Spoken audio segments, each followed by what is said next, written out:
everyone, and thank you for joining us this lovely morning of Samsung's Galaxy Unpacked event, August 2022. I am Deputy Editor Sherlyn Lowe, and over on my side. Yes, I'm Sam Rutherford, senior writer at Engadget. And thank you all for your patience. I know we had to delay the start of this a little bit, but yes, the people who clapped in the chat, that's what brought us live. Your hopes and dreams keep us afloat here. So for those that are new or don't know what is going on, well, basically Samsung has an event that will be starting in a little bit more than 12 minutes. So we're just here pre-gaming and chit-chatting with y'all, reminding you of when to go for your bathroom breaks, sharing what y'all are having for breakfast, lunch, or dinner, whatever time zone you're in, and also saying hi to everyone in the chat. I noticed that there is some audio lag, apparently, but we're gonna work on that. Suko Lole Similane, I hope I'm pronouncing your name right, says hi to both Sam and myself. Also hi to Daniel Diaz. Sam, are you excited for Samsung's 300th Unpacked of the year? I know it always feels like the last Unpacked was like 2 weeks ago. Yeah. I mean, yeah, I'm excited. I think as many people know, I own one of Samsung's foldables. Like the Z Fold 3 has been my daily driver. I wrote a kind of a durability report last week about it, talking because I think one thing that, like, especially in the consumer tech industry, is that, like, we write reviews and then we don't always get the chance to follow up with like long-term ports, especially in terms of durability, which is actually a really important thing for foldable phones. Exactly. And I really like that, the piece that you put up. I mean, like, every time, one of the highest like requested things from people when I ask them what we should do better, right? They're like, oh yeah, I want like longer term reviews, like 6 months in, 1 year in. So I'm glad you did that. I want to quickly say hi to everybody in the chat. Truly, there are so many of you. We're going to try to get to all of your questions. Hi to Jia Wanjun, who just now typed into the chat in Chinese, where my people from China at? We saw that. Hi from Beijing, he said, or they said. Bahadir Alchemist says hi from the Netherlands. DJ Nightcat, who is a streamer and understood our technical difficulties, says hi from San Jose. I'm just going to shout out names now. Jiming Jong, Big Mosley, probably Bidia, Buddy 305 Love, Mark Dell, obviously, CJ by Steps. I see a lot of very familiar names. These are. Yeah, I also saw Tensor. He said he's watching on a Samsung S5, which, congratulations to you for keeping that thing going. Like, the S5 was the last Samsung phone with a removable back. It had a plastic back. Like Samsung made like a big change from the S5 to the S6. So, hey, that's like, that's almost like a antique now. So yeah, keep that up. Okay, we're going to do a quick reset to fix the audio issues, and bear with us.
we're back. Sorry about that. Thanks for bearing with us. Welcome back.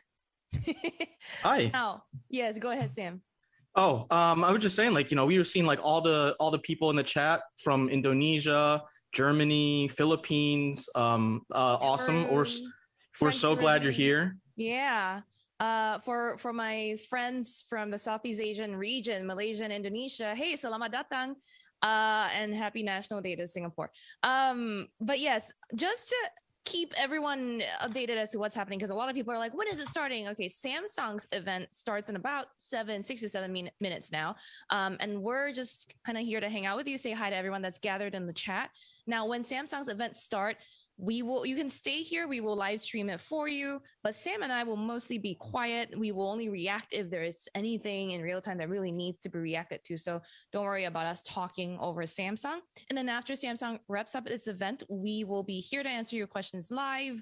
We may have more, answers from Samsung PR that they might not talk about on stream. So, we have all the details for you. And in the meantime, just again saying hi. Sam was just talking about how he's a Z Fold 3 owner and knows a lot about the durability issues that have plagued the devices. We got a lot of like other Samsung fans in the chat. We've got yes, hello from Taiwan. Yes, hi Taiwan. Awesome. Fantastic. I support Taiwan, yes. Yeah. My family, half my family is from Taiwan, so awesome to see you here. We got South Africa, Vietnam.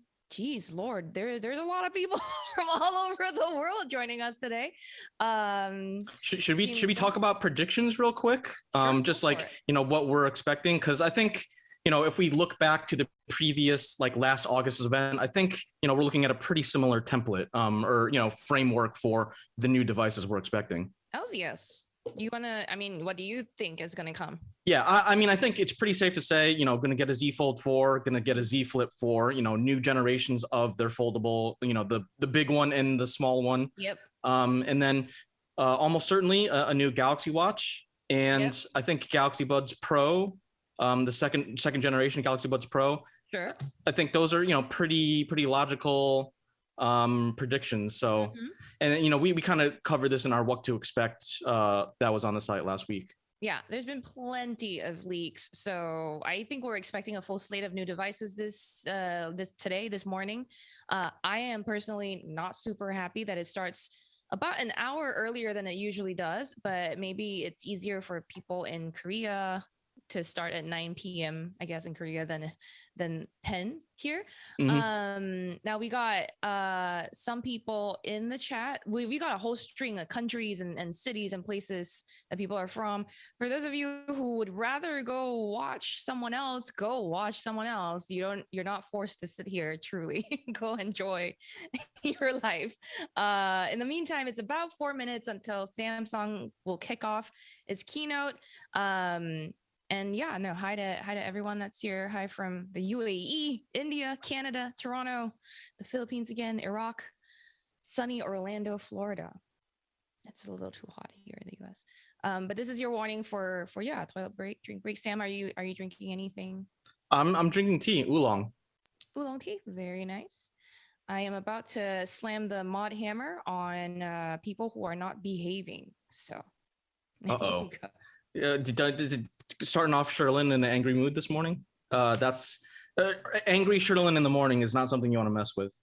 I don't mind one or two, expressions of that sentiment of like, oh, you want to go somewhere? Go. But don't keep saying repeatedly. If you're spamming the chat, you're out.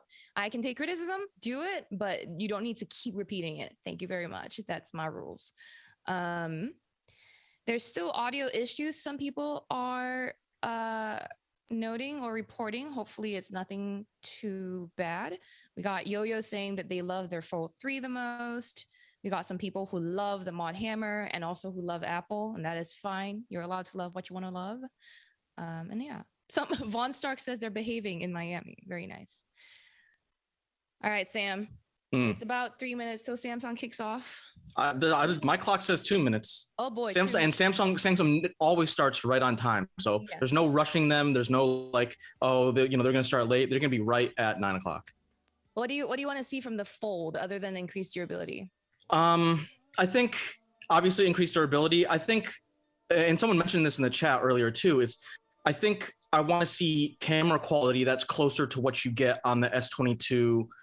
Maybe not the Ultra, especially not in terms of like the telephoto, but like the main sensor. I want it to be on the same level as, the S22 Plus at least, Right. because it always, I think, there's some trade-off due to the form factor where, they have to, you don't have as much room to work with. So they took a little bit of step back on the cameras, but for a phone this expensive, I think it really needs to have increased camera quality that's on the same level as the S series. Yeah. Mode reads one in the chat says improve the battery, which, for the Flip was a real thing for me. I really want longer battery life on the Flip 4. Hopefully we see more. That local guy says that they love the Flip more than the Fold. What about us? Yeah, I personally prefer the Flip if its battery were longer lasting. But you're right. See, this is interesting because I think we have different perspectives, because I love the Folds. I've owned the Z Fold 2, the Z Fold 3, but you prefer the Flip. I think partially because it's smaller, but also kind of like you like the design a little bit more too, right? I do. It's smaller, and I like that candy bar snap razor phone style thing. It's like cuter, and it's like the colors are, I think, a little bit more engaging too. It is. It's very cute. So anyway, we're going to see what Samsung has to show very, very shortly. And as a reminder, please stay after Samsung wraps because we can answer your questions and have more chat time after that. And sorry if we can't say hi to every single person in the chat. There's a lot of you today. But stick around. We'll be able to talk more. It looks like Samsung is about to kick off, y'all. Like a 10-ish second countdown. Yeah, this is the big disclaimer before the event starts. But yeah, we're here for you. We appreciate you. And it's 9 a.m. right now. So head on over to Engadget.com because we already sneak peeked the devices that Samsung is launching today. Yep. If you cannot wait a few more if you need all the details, go over to Engadget.com. There should be some stuff that you might find very interesting on the site right now. Details that you can spoiler alert for yourself right now, or the Engadget YouTube channel also has some videos that you can look at, and then we'll talk about it soon. All right, see you in a bit.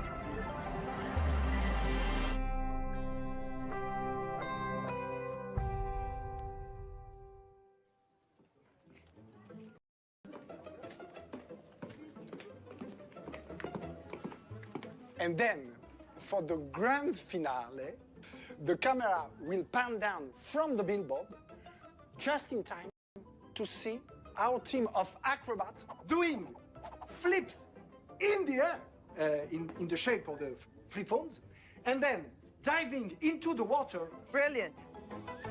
It's a genius idea. If our client were a circus. And they're not. No.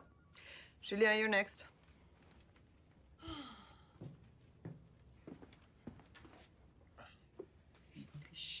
The theme for the Samsung Galaxy experience is flex, right? Well, when people think of flex, they usually think of strengths. But agility, flexibility, adaptability. Like unlimited, infinite possibilities. The sky is the limit. And in the sky... Julien, does your idea include acrobatic diver as well? Maybe. But they sing. Like something. Oh, no. Great, huh? No. We need to think outside of the box. Unpacked is reimagining the mobile experience through this hybrid event. So think aspirational, engaging, revolutionary, revelatory, something greater than before. Oh, thank heavens it's time for an apéro. It's only 2:30 p.m. That's close enough. Revolutionary, revelatory, outside the box, outside the box. What about this? Like our mobile, the baguette is an essential part of our daily lives. No, this would play in Paris, but not in London and New York. It's an international event, remember? She's right. And respect the baguette, please. Stop it. Respect the baguette. Stop. Oh, be careful. food. But it's your fault. No, it's your fault. No, it's your No, fault. it's your fault. You play with the baguette. It's your fault. He plays with the baguette. Fault. Oh, your fault. Okay. No. This is it. La réflexion. It is telling us itself, see? The greater than symbol. It's greater than, better than anything ever before.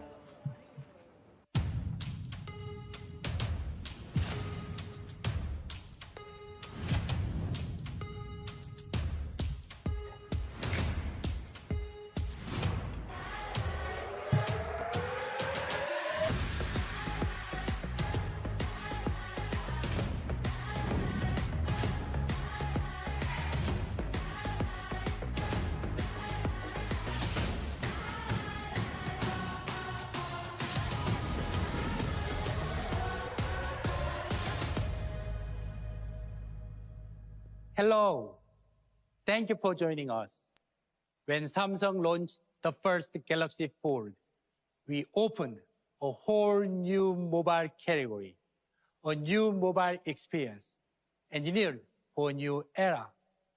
For the first time ever, people had a choice, a smartphone as flexible and unique as you are, and reflecting the dynamic way we live today. A smartphone that unleashes freedom, progress, and wide open possibilities. Our foldable journey began more than a decade ago. The challenge was a paradox of size, functionality, and innovation. It took 8 years to get from a prototype screen to the very first Samsung Galaxy Fold. 8 years of breaking barriers, engineering the impossible. The result, a new technology that makes a difference in people's lives. As an engineer, there is no better feeling. Last year alone, almost 10 million people opened a foldable. Market growth has tripled. Just 3 years ago, this category did not even exist. Now we are leading it into the mainstream. Today, we are proud to introduce the 4th generation of Samsung Galaxy Foldables, the best we have ever created. This is Unpacked. Welcome.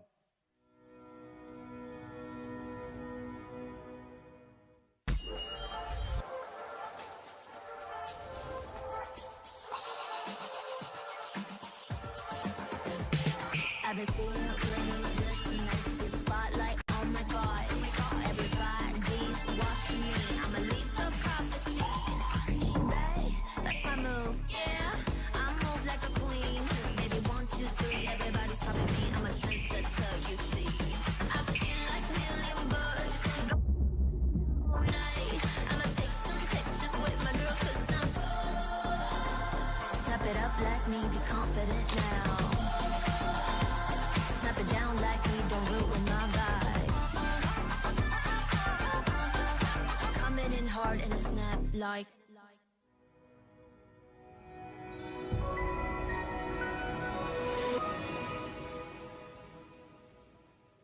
That was amazing.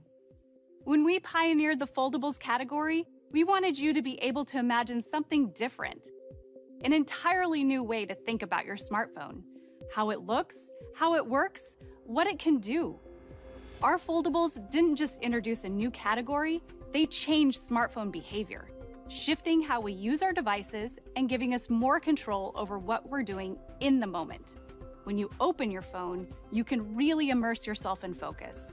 And the simple act of closing your device signals to your friends that they have your undivided attention. That's an experience unique to our foldables. They also inspire new ways to express what makes you so unique. To tell you more, here's Dylan.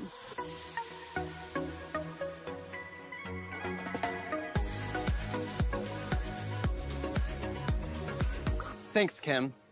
Self-expression begins with the smartphone camera. And the Galaxy Z Flip 4 brings a whole new world of perspective through FlexCam. You can capture photos and videos from different points of view, with bolder angles than ever before. From above, below, or anywhere in between, effortlessly hold your device however you want to get just the shot you want. Galaxy Z Flip 4 has completely changed how I use my camera, and it will change the way you capture your life's moments too. Has this ever happened to you? You're with your family or friends, trying to get a group picture, and you want everyone in it. With the Galaxy Z Flip 4, it's like having a camera and a tripod all in one. It offers a hands-free experience that lets all of your loved ones be a part of the memory, without having to ask a random person for help. And the Galaxy Z Flip 4 combines that hands-free experience with the power of nightography into one flexible package. The camera comes with brighter sensors and more powerful NPU than previous models. That, combined with the pixel size increase from 1.4 to 1.8 microns, helps you capture more vivid and detailed photos. And with OIS and VDIS, it's easy to capture stable nighttime videos too. FlexCam also works great in Instagram. You can film stories and reels hands-free. There's so much you can do with that freedom. To share some of those unique experiences and more, here's Adam from Instagram. Hi, I'm Adam Mosseri, the head of Instagram, and thanks for giving me a couple minutes here today. Now, Meta and Samsung have been amazing partners for years now. And this year, we're looking to deepen that partnership by improving the experiences of Meta apps on flip and fold devices that Samsung makes. Now, for Instagram and for Facebook, that means focusing on Reels, which is driving so much growth for both of those apps, and making sure that experience is working really, really well on these flip and fold devices. For Messenger and for WhatsApp, it's about improving the video chat experience on those devices, because we want the Meta apps to be as amazing as possible on these amazing Samsung devices. I'm particularly excited about something called Flex Mode, which allows you to put your device down and record content without even using your hands, which is kind of amazing and might just change the way that people create content more broadly. So check it out, and I hope you enjoy the rest of the event at Unpacked today.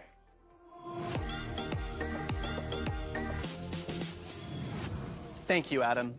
Isn't it remarkable how much the Flip elevates how we use our smartphones? FlexCam brings amazing ways to capture selfies too. The front-facing cameras on smartphones are typically smaller, so they don't interfere with the full screen experience.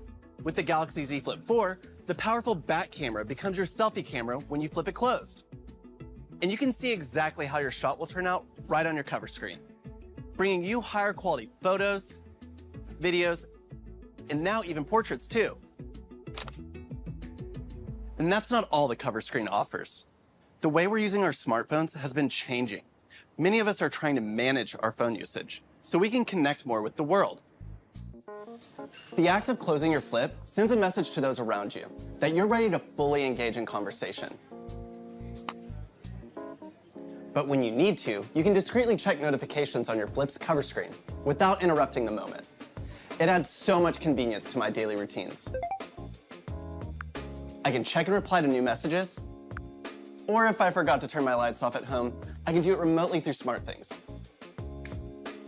All without opening my phone.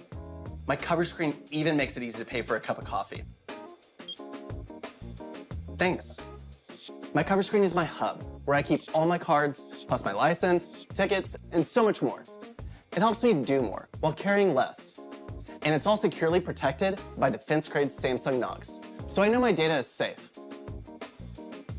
The Galaxy Z Flip 4's cover screen is more practical and more personal to you because you can customize the cover screen with your favorite clock, GIFs, or even videos.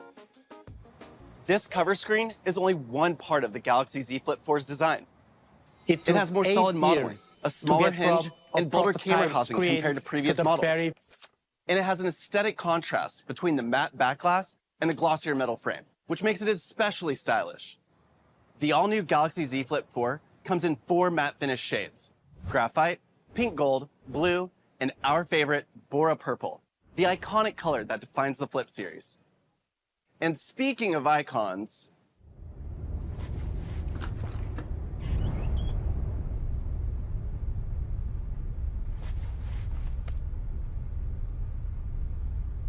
moment is yet to come, yet to come.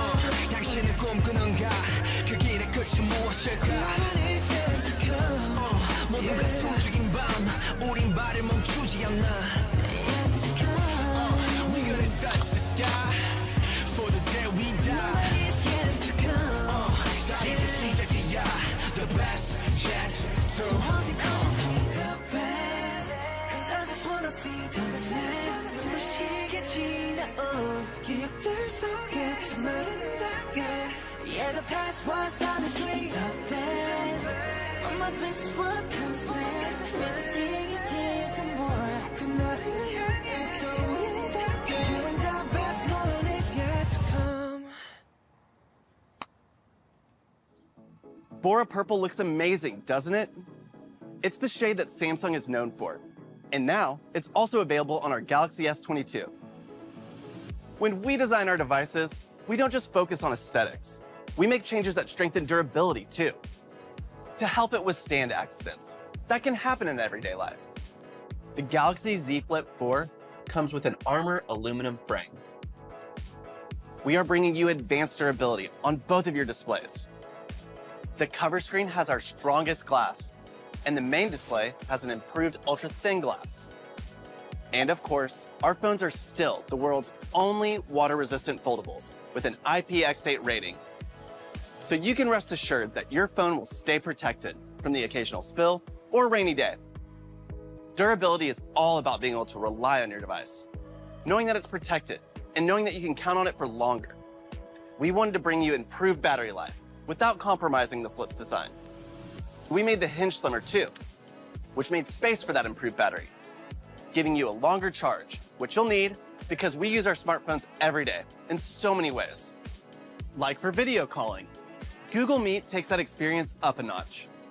Built right into your device, you can now easily schedule calls straight from the calendar and connect with more people while sharing experiences together. You can watch videos on YouTube or listen to Spotify together with friends, opening up more ways to connect with the people you care about, right on Google Meet. The Galaxy Z Flip 4 lets you do more things at once, even while being so compact. Whether you're booking a flight while watching videos or messaging while on a video call, your experience is seamless, and all it takes is a few simple swipes. And we continue to collaborate with our partners to develop more of these unique experiences for our foldables.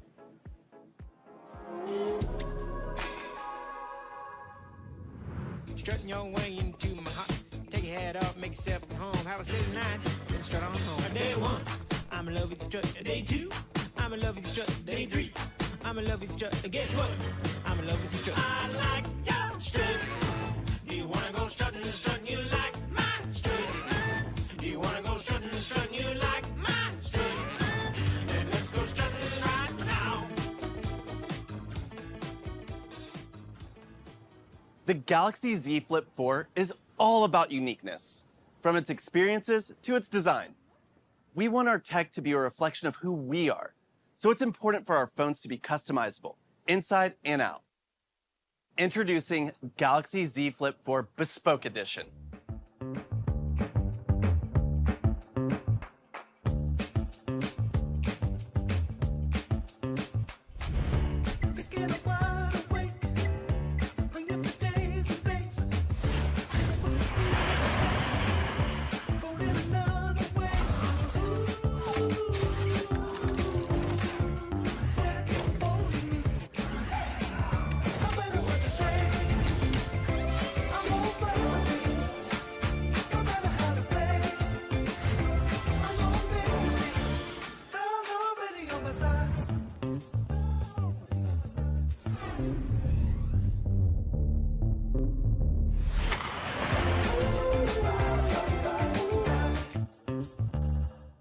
Galaxy Z Flip 4 Bespoke Edition brings you more options, giving you greater opportunities to customize your smartphone to your liking. With 5 body colors and 3 frame colors, mix and match for a combination that captures your exact personality and iconic style. And that customization experience extends to the inside of our Galaxy devices. One UI 4 empowers you to use and personalize your smartphone your way.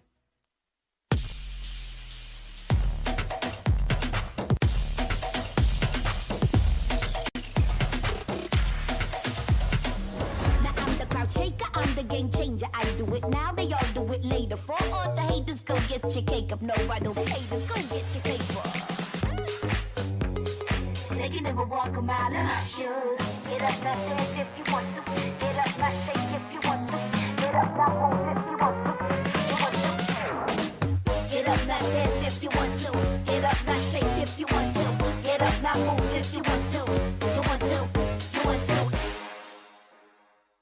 Today, we're setting new standards for sound.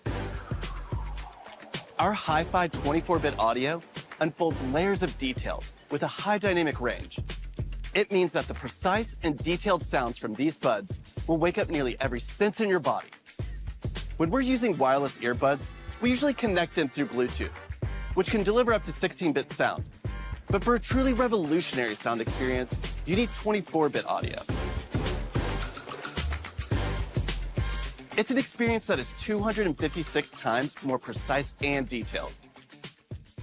In order to overcome these limitations, we developed the Samsung Seamless Codec to enable the sound to be transferred in its original, full quality, wirelessly. And the new coaxial two-way speaker makes those sounds clearer and richer than ever. So you can experience every detail of your music, on par with what you'd expect on wired earbuds. And no matter what you're listening to, with improved intelligent 360 audio, it'll feel more realistic too. The 360 audio algorithm processes sound signals with directional filters, so you can listen to sound that feels like it's coming through multi-channel speakers. I love to listen to music when I'm in the zone at work. When I have my Galaxy Buds 2 Pro in, I can zero in on what I'm doing. Their expanded active noise cancellation is now more powerful than ever. And what's really convenient is that if I need to chat with someone, my Buds 2 Pro can recognize when I start talking and adjust their sound automatically. So I can get a quick response and then dive right back into my work, all without taking out my buds. At the end of a long day, I love catching up with my friends. When I'm calling on my Galaxy Buds 2 Pro, my friends can hear me clearly, even over background noise, all through personalized beamforming. You can also capture better sound when vlogging. So when people play your video back, they will feel transported to that very moment, as if they're right there beside you. And later this year, we're bringing LE audio to the Galaxy Buds 2 Pro. Ready right here. I'm also going to be cooking some pasta. A first for our Galaxy Buds lineup.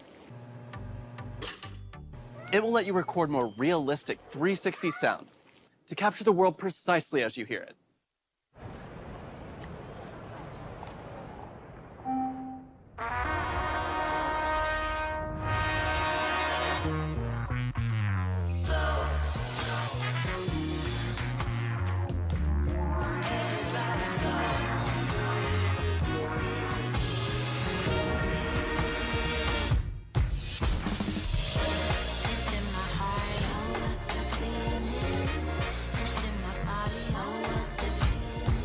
I love that my buds provide powerful sound while still looking slick.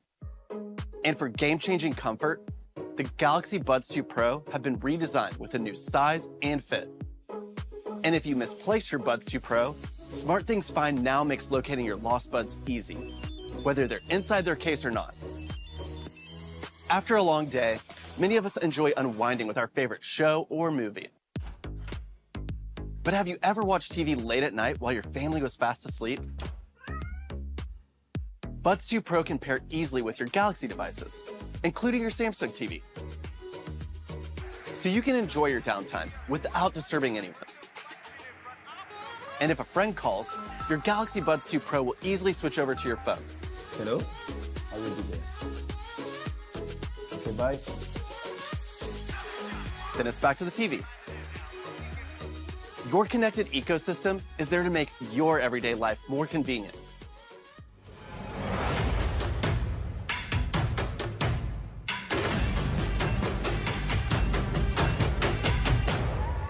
Watch me go like this.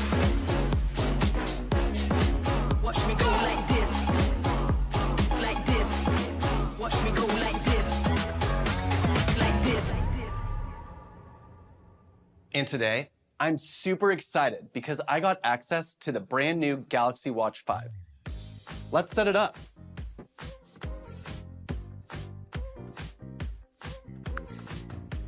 I can easily transfer data with Smart Switch. Just like that. It even presets my old watch face. And let's see what new ones we've got. You can personalize your watch face using photos and stylish clocks with intricate colors and details. Different points of view. This one is my favorite. The new Galaxy Watch 5 comes in 2 sizes and 4 colors. And for the first time in our wearables, the Galaxy Watch 5 series is equipped with Sapphire Crystal, a premium material that makes your Watch 5 tough, so it can keep up with your active lifestyle. Our Galaxy Watch 5 also has an advanced workout algorithm that helps you track many different workouts. It can help you understand your health, putting valuable insights at your fingertips. And you can even track how your body composition changes over time. One of the best parts of our Galaxy Watches is the sleep tracking technology. It helps me monitor different stages of sleep, detecting snoring, and even tracking my blood oxygen levels and heart rate. That way I can figure out how deeply I'm sleeping through the night. And all of that health data comes together in Samsung Health. The app is a hub where you can find insights about your health and wellness.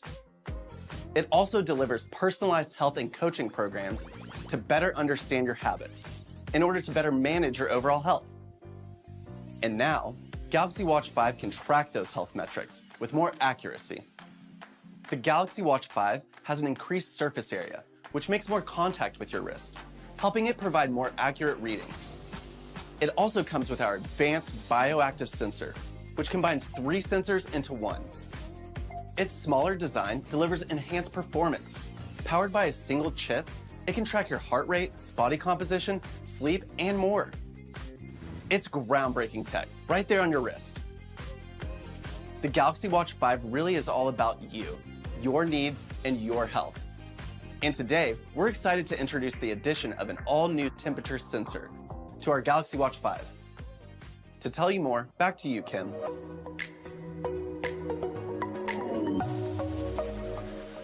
The Galaxy Watch 5 series is packed with innovative hardware and software that work together to meet your needs. As Dylan mentioned, the Galaxy Watch 5 comes with an all-new infrared temperature sensor. It's an innovation that will expand what our wearables can do.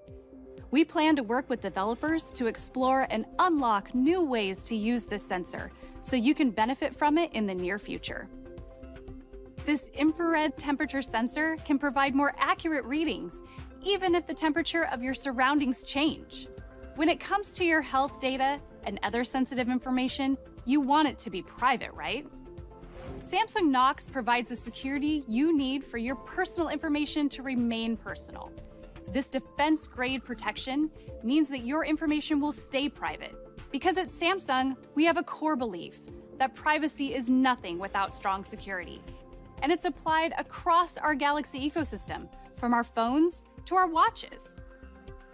With Samsung Knox Vault, you're able to securely store your passwords, authentication keys, and biometric data to enjoy peace of mind. There are some things you don't mind sharing. Others you want to keep private. The choice should always be yours. With Privacy Dashboard, you have the power to manage your own privacy settings. Choose what apps get access to your location, camera, and microphone. It's all in one convenient place, and it puts the control back into your hands. Privacy is closing the curtains. Security is having a strong, well-structured home. Across your Galaxy ecosystem, we're making sure that you get both.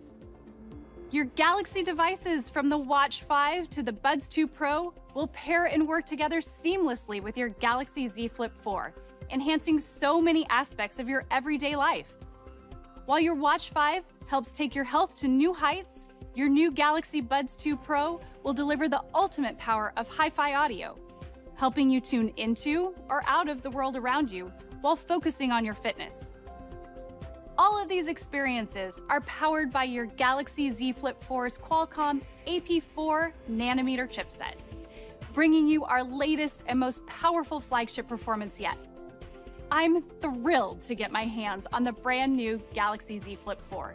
It delivers more flexible and unique experiences that reimagine what a smartphone can do.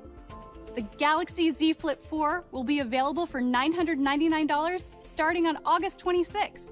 On that same day, Buds 2 Pro will be available for $229, and Galaxy Watch 5 will be available from $279.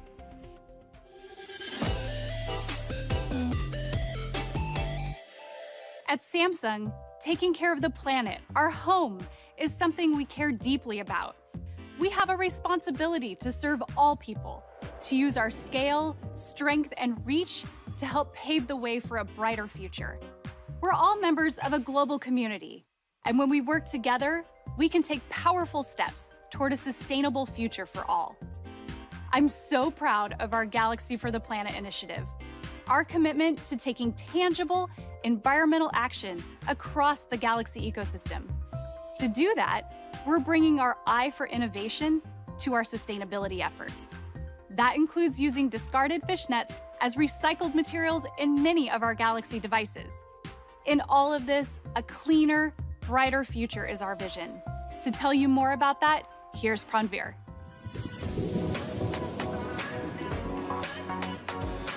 Thank you, Kim. You have often heard us say that sustainability and innovation go hand in hand. Today, with Galaxy for the Planet, we are proving it. Earlier this year, we introduced a novel, innovative material that repurposes one of ocean's main sources of plastic waste, discarded fishing nets. The Galaxy S22 series was the first ever smartphone to incorporate this new material. And now, 90% of the Galaxy devices we have launched this year include at least one component made of recycled materials, either ocean-bound plastic or post-consumer material. But this is just the beginning. Going forward, we will keep investing in new and innovative eco-conscious materials to further reduce our carbon footprint. And we invite more industry peers to join forces with us. Beyond how we make our products, we are also changing the way they are packaged. Starting with Galaxy S22, and now with the new Galaxy Foldables, we are using 100% recycled paper in our packaging. This is the same as saving about 51,000 trees by the end of this year. The packaging of the new Galaxy Foldables has also been reduced up to 58% compared to the first generation. This equates to reducing almost 10,000 tons of carbon emissions from transportation this year alone.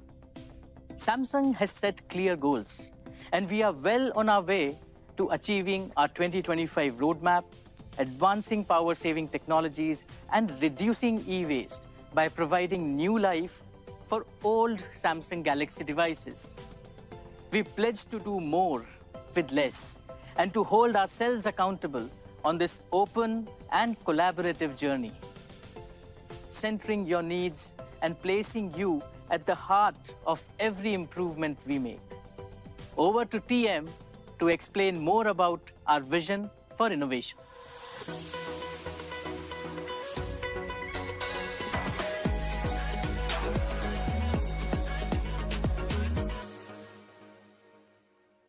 Thank you so much. We engineer innovations that matter to the people who use them. Innovations that enable and enrich your daily lives, to move the mobile industry forward, and to reimagine what a phone can be. With every new foldable, we are innovating without compromise. Every gram, every millimeter requires an engineering breakthrough. It demands craftsmanship and passion. Our mission is to make technology accessible to all. Today, we are proud to introduce the next evolution of that mission. These are foldables for the mainstream. They raise the bar for productivity, so you can work, collaborate, and game seamlessly on the go. They are designed with sustainability in mind, so you can continue to help protect our planet. And the best part is, they are the most durable and powerful Galaxy foldables yet. Engineered to adapt with your changing lifestyle. The fourth generation of Galaxy foldables unfold mobile experiences greater than the world has ever seen.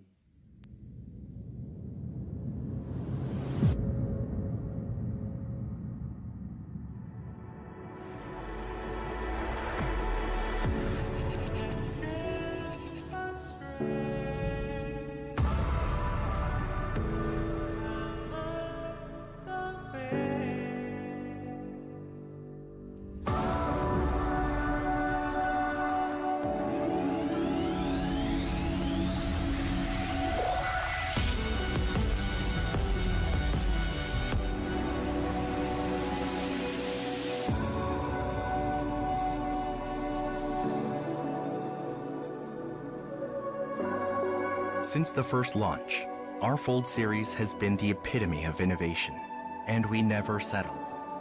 Our consumers have asked, can the Fold be lighter? Can it be stronger? Our engineers tackled this paradox by making incredible improvements to the hinge and display.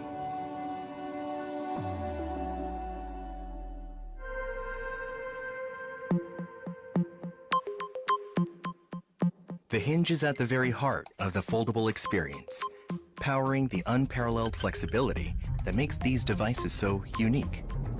The first 3 generations of the Fold used gear components, which enabled the screen to be folded and unfolded equally and seamlessly.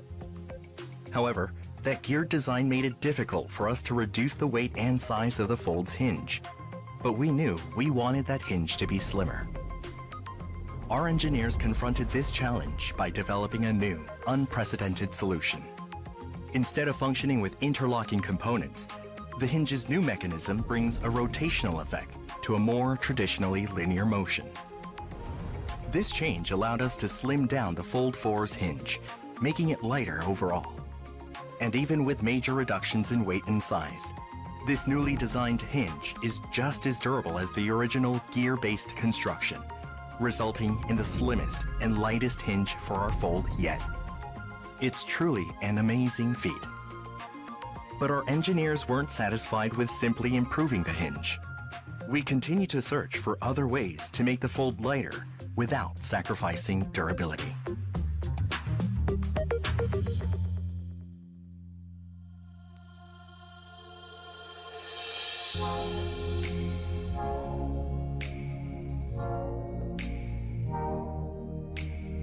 Our Fold's display is made up of multiple layers, including a metal layer that supports the display and protects the digitizer. But that layer adds weight to the device. To make the Fold lighter without weakening its display, we reimagined the Fold 4's display design. We opted to remove the metal layer, and we strengthened the digitizer with fiber-reinforced plastic, a lightweight material used in cars and even aircrafts, to make it firmer.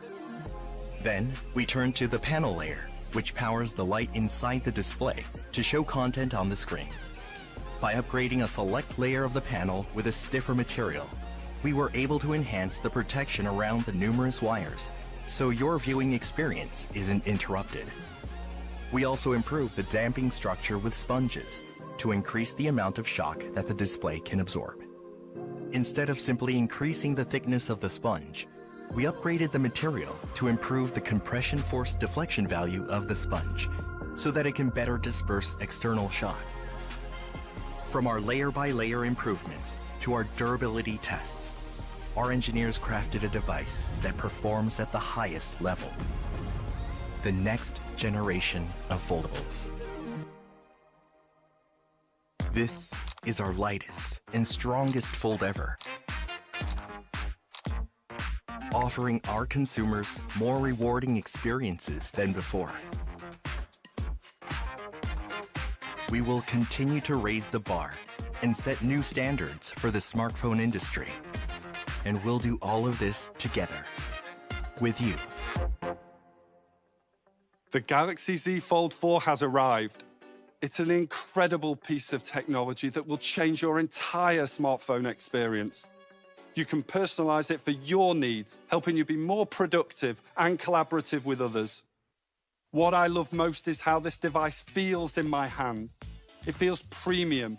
With a slimmer hinge, its design feels more balanced. Thinner bezels make room for a wider covered display without increasing overall width. When unfolded, that wider area and those slimmer bezels provide an incredibly immersive viewing experience on the main display. We improved the under-display camera on our Galaxy Z Fold 4 so you can more fully engage with it all. Our new UDC sub-pixel arrangement is scatter type. That makes the pattern on your display even less visible, so your favorite content is easier to see. The immersive experience on the Fold makes me feel more connected to the content and stories that I love. Underneath this immersive display, we're bringing you an improved under-display camera with advanced image processing technology. This camera comes inside a phone that offers more flexibility, an enhanced multitasking experience, and an absolutely amazing screen. To help you take advantage of all that space, we're bringing you the best of One UI 4 and Android 12L. Together, they deliver enhanced personalization, collaboration, and productivity experiences, which are most notable on our new taskbar. It will help you multitask with more ease than ever before. Over to Camille to show us more. Thanks, Nick. Hi, everyone. If you're like me, you're a multitasker, and us multitaskers have a lot on our plates. To get everything done efficiently, we need something greater, something to help us stay organized and on top of everything. That's where Galaxy Z Fold 4 comes in. Over the course of a day, I'm going back and forth between my email, my work documents, my group chats, social media, and more. Taskbar on Galaxy Z Fold 4 helps me move smoothly between different apps, taking my multitasking experience to another level. I have my most used apps pinned on the bottom of my home screen. These, as well as my most recently used apps, automatically sync with the taskbar, so I can easily switch between them. So convenient, right? When I'm working, Microsoft's productivity suite is a must.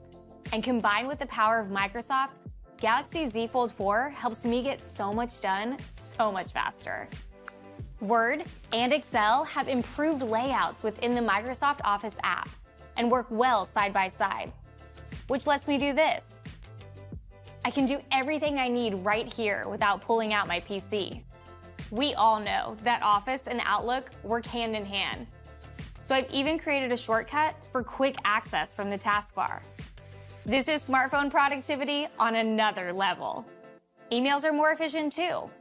I can write, draw, or even sign things right in my email using the S Pen. And it's off. The S Pen experience is something totally unique because it really helps you enhance your productivity, especially when paired with Samsung Notes. To stay productive, we also need video calls to keep us connected to our coworkers. I love how I can view the presentation and brainstorm with my team all at once, and hands-free, like this on Microsoft Teams. Productivity means different things for different people.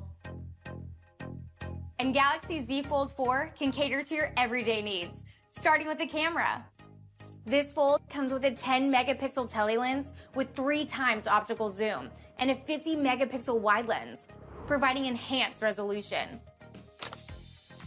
Nightography is also next level, with a larger sensor that lets in more light. That means more impressive night view pictures that are 23% brighter. This is great because even when you're inside somewhere dim, like a restaurant, you can get amazing shots without having to blind anyone with the flash. We've also upgraded Space Zoom. So now you can see what you're shooting without losing track of what you're zooming in on. That includes your own face too. Good. You can take a high-resolution selfie with the rear camera, all while previewing your shot on the cover screen, and you'll love the final result. These are just some of the ways our foldables change how you're using your smartphone, helping you get something more out of your camera experience. A lot of us unwind by catching up on our feeds. We worked with our partners to elevate these experiences on the Galaxy Z Fold 4.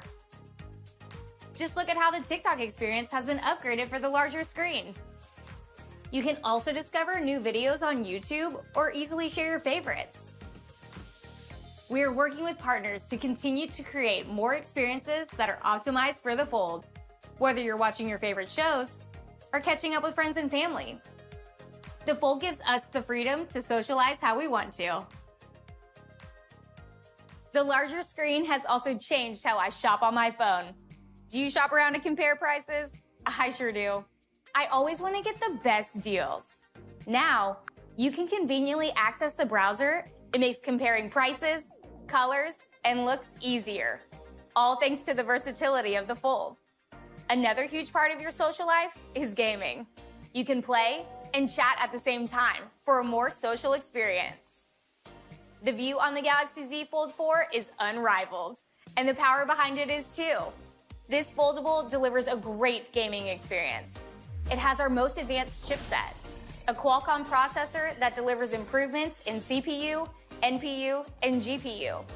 And through AI, software tuning, and advanced algorithms, your gaming experience has been even more optimized, all while maintaining powerful gameplay. Connecting with one another through gaming and beyond is what makes our days brighter and better.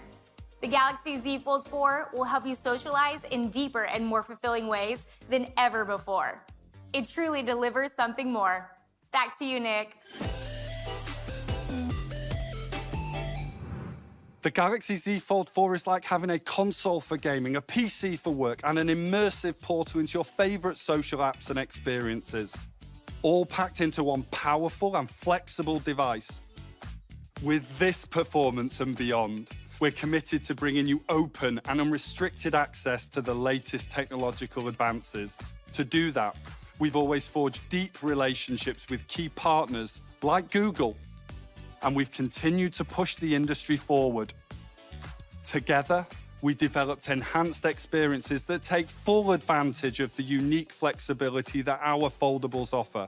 From web browsing on Chrome to video chatting on Meet, we've been expanding our partnership across our ecosystem, even to smartwatches. Last year, we launched Wear OS powered by Samsung, bringing our latest innovations to more Android users.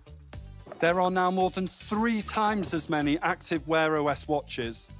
And today, we're excited to grow the industry even further. And here's Bjorn from Google to tell you more. Thanks, Nick. I'm excited to be here today because over the last year, we've focused on delivering major benefits to your watch. From making it seamless to access apps on Google Play, to bringing users' favorite Google experiences to Galaxy Watches, we're dedicated to making Wear OS better for you.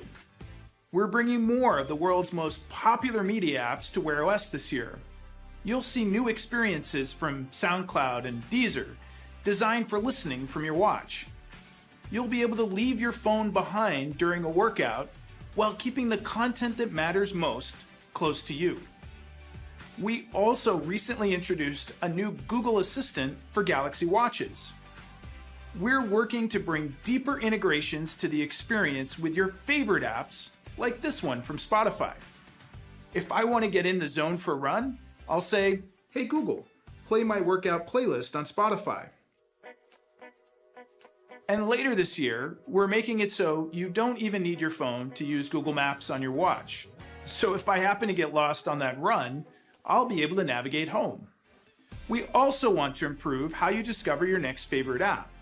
With new device homepages in the Google Play Store on your phone, you can see curated collections just for the devices that matter most to you, like your Galaxy Watch. And later this year, we're bringing newer app collections and an improved homepage with personalized recommendations to Google Play on your watch. I'm thrilled about continuing our collaboration to bring innovation to the next generation of wearables, and I can't wait for all of you to try this out on Samsung's new Galaxy Watch 5. Thank you for having me here today, and back to you, Nick.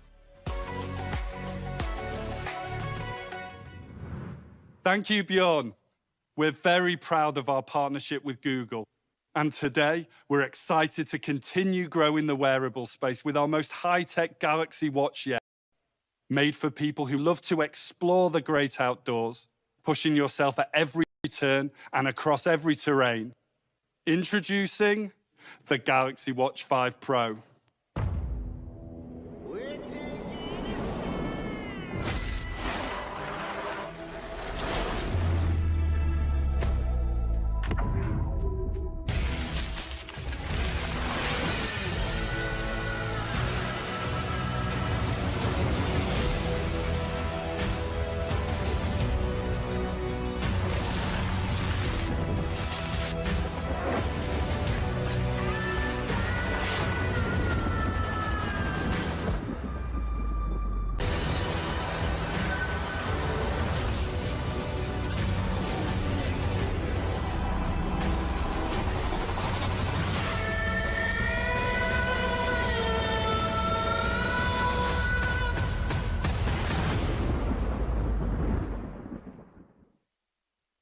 Both the Galaxy Z Fold 4 and the Watch 5 Pro bring you unmatched innovation, helping you reach your full potential and push your fitness levels to new, unprecedented heights.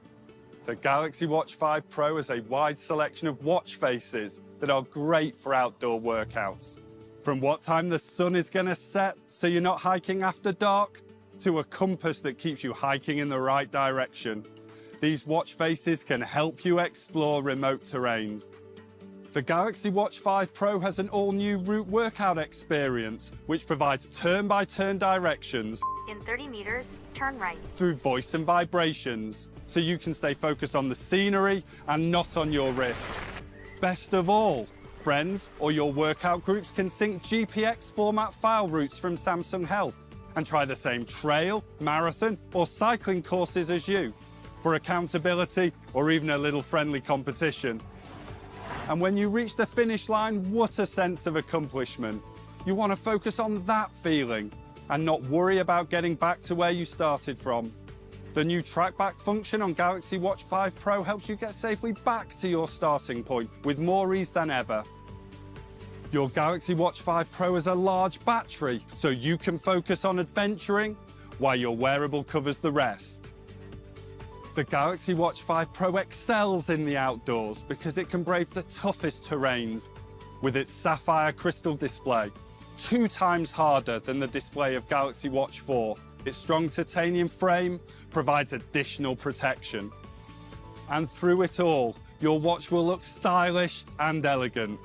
Galaxy Watch 5 Pro comes in 2 sophisticated colours, black titanium and grey titanium, and depending on the occasion, the new D-buckle band can work with a stylish or a sporty look. The Galaxy Watch 5 Pro brings you a durable design that can stand up to nature. And with our most high-tech functions yet, it keeps you motivated through all your workouts.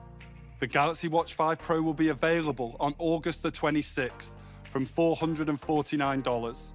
And for those of you like me who love golf, there's also a special Watch 5 Golf Edition. From our latest smartwatches to our foldables and beyond, we're very excited for you to experience all the new devices we're launching this year. Our Galaxy Z Fold 4 encompasses some of our most powerful innovations ever and pushes the boundaries of our industry, completely reimagining what technology can do for you. I can't wait to get my hands on the Galaxy Z Fold 4. It's available from August the 26th in select countries, starting at $1,799. Pre-orders start today, and if you pre-order, you'll receive a complimentary year of Samsung Care Plus, which provides coverage for accidents like drops and damage, so you can really enjoy your new device worry-free. I'm very proud of all the products that we've introduced at our Unpack today. From the Galaxy Buds 2 Pro that sets unprecedented standards for sound, to the Galaxy Watch 5 series that empowers you to take charge of your health. There's so much you can do with these devices. And they all pair seamlessly with our foldable phones. Whether you're grabbing our new Fold or the new iconic Flip, both will change the way that you use and think about your smartphones. For more ways to express yourself, to more possibilities for your productivity, it's time to experience something more.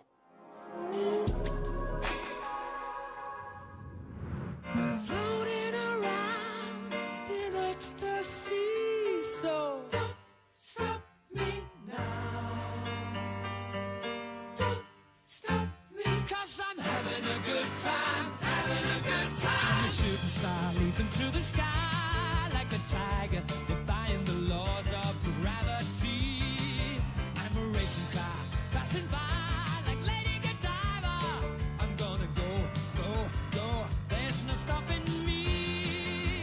I'm running through the sky, yeah. 200 degrees, that's why they call me Mr. Fahrenheit. I'm traveling at the speed of light. I wanna make a supersonic man out of you. Don't stop me, 'cause I'm having a good time. Don't stop, yes, I'm having a good time. I don't wanna stop at all. Thank you. I'd like to express my deepest appreciation to my Samsung colleagues for your passion and dedication. I want to thank our partners as well, who innovate alongside us, helping to advance the latest mobile technologies. And most importantly, I want to thank all of you, our Galaxy community. You are our inspiration and the reason we exist. Today, life opens up with Galaxy. Are you ready to experience something greater than anything you've ever seen before? Oui. Oh, oui. We have prepared a special Galaxy Unpacked experience. Come and join us in New York and London to enjoy Samsung's latest foldables firsthand.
Well, that was unpacked.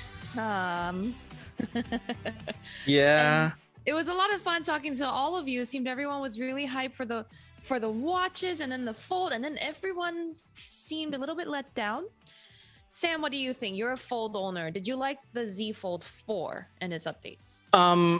I think the updates are nice, but I think, you know, what you said was like definitely accurate, because, you know, it seems like we didn't have quite as much of a jump between generations this year. Yeah. And I think that actually holds true for a lot of the devices. I don't know. It feels like we had a lot of people asking for like, so what's new in the chat? We had a lot of people asking those questions. So I don't know if you want to do like a quick recap for the devices, kind of talk about like, you know, what's new, what stayed the same, what's like kind of been tweaked a little bit. Yeah. Well, one thing I want to shout out, Black Scarface already said it's time to unreserve my Fold. So, oh boy. Okay. So as a recap, Samsung announced 5 new devices, starting with the Galaxy Z Flip 4 at the top of its show, and then the Galaxy Buds 2 Pro. Then we heard about the Galaxy Watch 5, and then the Galaxy Z Fold 4 before we heard more about the Galaxy Watch 5 Pro. like I mentioned in my hands-on posts many times, the theme this year seems to be refinement, but another, common update across the entire product portfolio is increased durability. We've got hardier screens on the foldables. The main screen on the Z Fold 4 specifically is like something like 45% harder than the last, more durable than the last generation. And on the watches, the Watch 5s feature sapphire crystal glass that Samsung says about like twice as hard or like 60% harder than the Watch 4. So, improved durability is a good thing, but that seems to be the most of the changes coming to the lineup. What do you think, Sam? Is there anything else that stood out to you? And also, chat, we see what you're saying. We're going to get to them. If you have any specific questions that we can answer for you now, drop them in the chat. But yeah, Sam, go on. Yeah, I think, for people who wanted to see more design changes, I think they might be a little disappointed in the Flip and the Fold, particularly. Samsung talked about like, they added new, like you can add GIFs and customizable wallpapers and video wallpapers to the Z Flip 4's exterior screen. But I think a lot of people would have really preferred them to make the screen bigger because, it only takes up a third of that like panel in the back. And it just seems weird because it's like, we're used to big screens. Even the Motorola Razr has a bigger screen in front than the Z Flip. Right. So it's like, kind of a weird not upgrade, I guess. Well, Mark Dell in the chat asked what actually changed for each device. So let's break it down, starting with the Z Flip 4. Like Sam said, nothing about the screen sizes is different here, but Samsung pointed out, and also I held like the Z Flip 3 and the Z Flip 4 side by side at a hands-on event. There's like a slimmer hinge, which means that hinge portion of the phone that's visible actually is a little thinner when I held them side by side. There's supposedly thinner bezels, which I can't really, couldn't tell a difference in person. The cover display has more widgets. You can rearrange the widgets. You can do quick replies to messages from the cover display. And now, I'm not sure how useful this is going to be, but you can use the cover display to live stream to Instagram or live, record a video on your camera, which like that's again 1.9 inch screen. I can barely see my eyes in that screen, but sure. And then in terms of software, there's improvements to flex mode for the Flip 4, and there's a slightly larger 3700 milliamp hour battery on. And hopefully that'll bring better battery life because the big problem with the Flip 4 was battery life. I'm trying to remember what else is different. There's a new chip. There's the Snapdragon 8 Plus Gen 1 chip. I think the Flip all come with 8 gigs of RAM to start. Not even to start, they all come with 8 gigs of RAM, and then the actually storage is what changes. Right. And then there's a new color, Bora Purple and Powder Blue. I like the Powder Blue one so much better. But yeah, there we go. Sam, what do you want to tell people what's new with the Fold 4? I feel like that. Yeah, absolutely.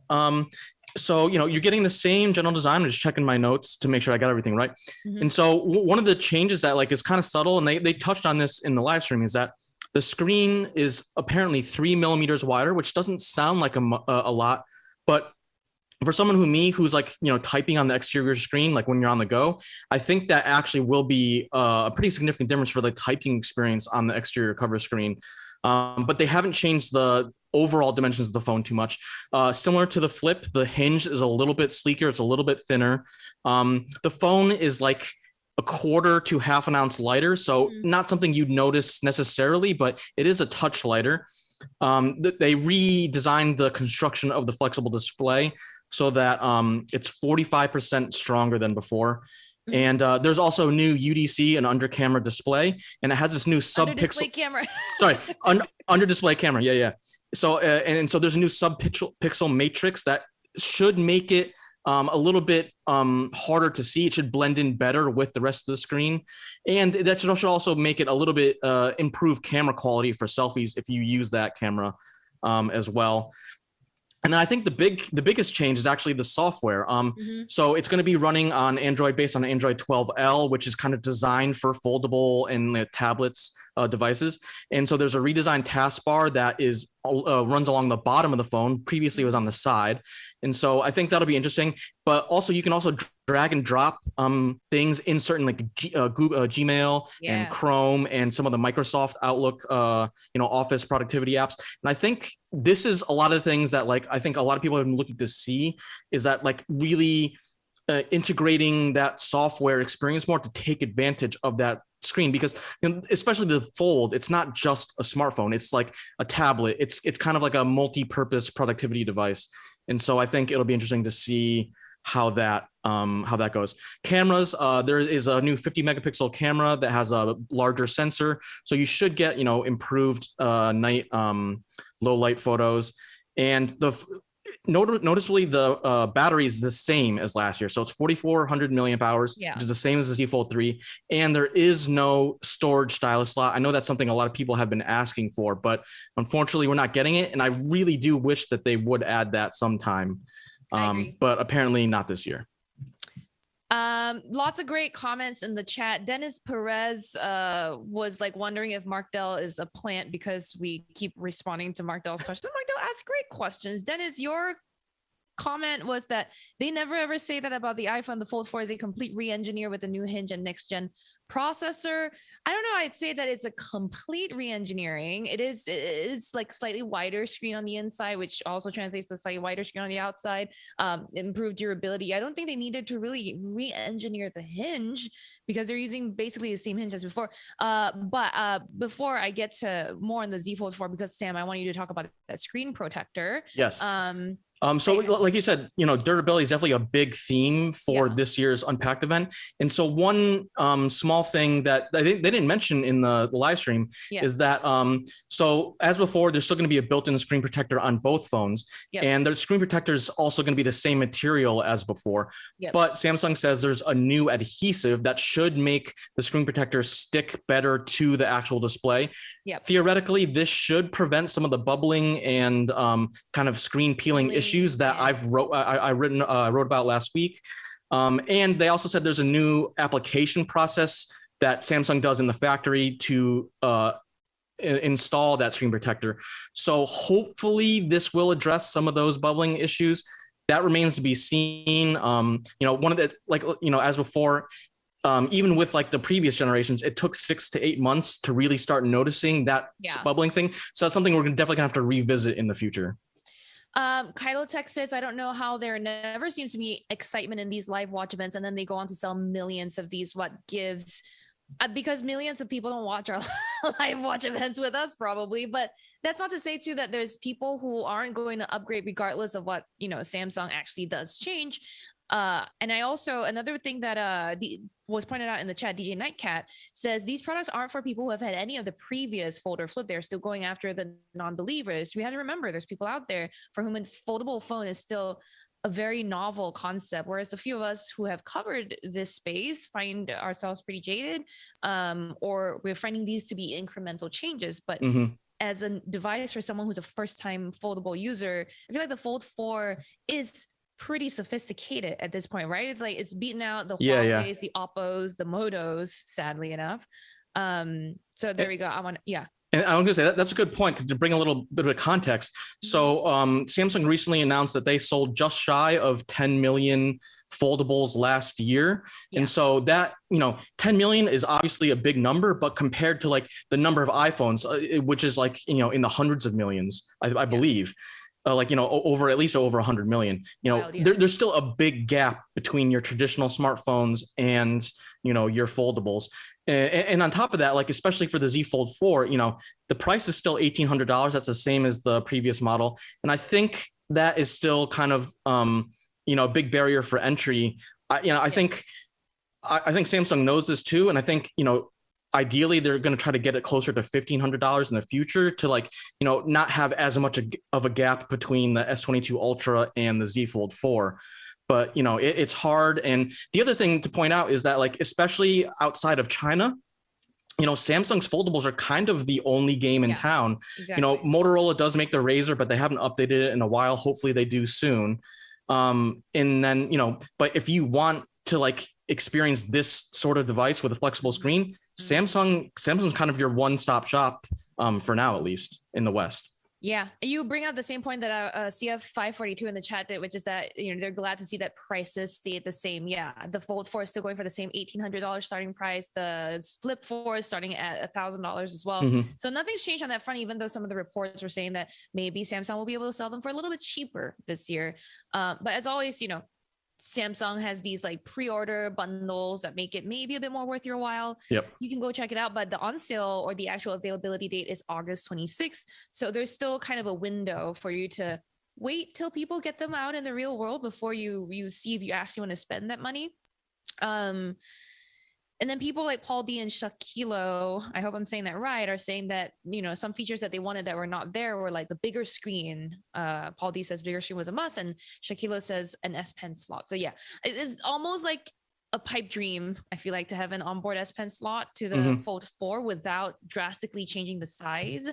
Yeah, that's going to be a definite challenge. And I really think that the Fold's evolution has been like the do everything device. And yes, it does have stylus support, but I think it won't really capitalize on that like mission until they can find a space for the S Pen slot. Because personally, like I don't use a case on my phone, so I don't have anywhere to store the S Pen. Right. So I don't bring it with me when I'm like out or, away from home.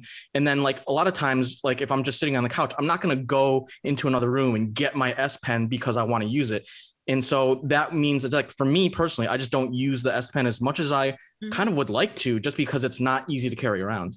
Speaking of the S Pen, there are people in the chat who said this Unpacked would have been better if it were the launch for a new Note device. Fair. I mean, traditionally this has always been the Note Unpacked, right? And now they just switched it over to the Z.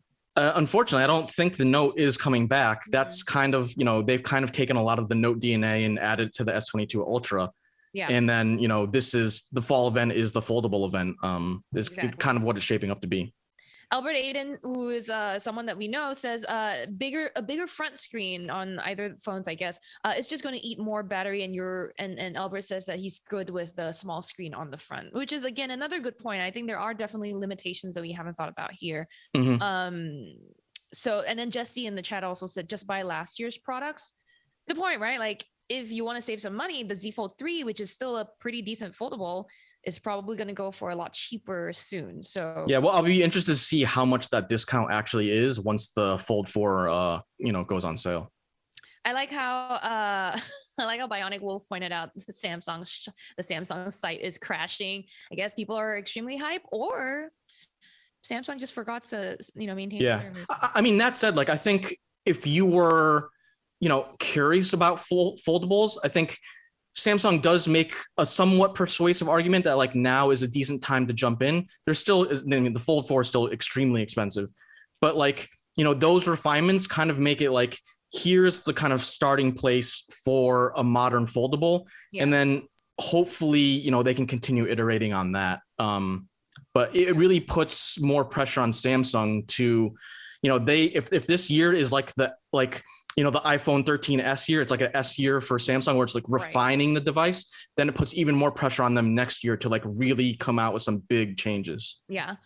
Speaking of, for people who have never experienced a foldable or whatever, remember Samsung announced at the very end of Unpacked that there's demo tours that you can take in London and New York. Before my hands-on at Samsung's New York area here in Manhattan, they took us through this like 20-minute walkthrough of like, foldables and stuff like that. For me, all I wanted to do was get my job done. So I did not enjoy that 20-minute delay to getting to the demo area, but it is a nice way to kind of experience, what the foldable world looks like right now. So if you want to go take a look, do. I also want to shout out Dot said we've got to make our own company, guys. We know what we want. I feel like ZTE a while ago did this program where it was crowdsourcing like fans' ideas on what they should make as their next phone, and RIP ZTE, I guess. But but maybe Samsung, I'm pretty sure Samsung is listening. I'm just sure there's limitations that we ourselves are not very aware of. Quinn Thompson asks, how is the wrinkle in the screen? Has it improved at all? So you're talking about the crease that everyone feels. So everyone seems to think it's a huge problem on foldables. I really don't think creases are such a bad thing anymore. So I didn't notice if it was, significantly different. I didn't even actually notice. It's still there though. Yeah, it is still there. I've just become so desensitized to it that I'm not, going to complain too much about it. But Sam, has the crease, like, has it increased? Love those puns. I just realized what I did. Has it increased in your use of the Z Fold 3 over like a whole year? No, the crease has pretty much stayed the same. And I think the crease is like a really interesting like talking point that differs like greatly depending on if you're like a foldable phone owner or if you're someone who hasn't used it. Because I think, when the first time you see a foldable phone, like you're gonna notice that crease. Okay, there's no hiding it. But I think after you've used one for a while, it kind of just disappears. I don't even see it anymore.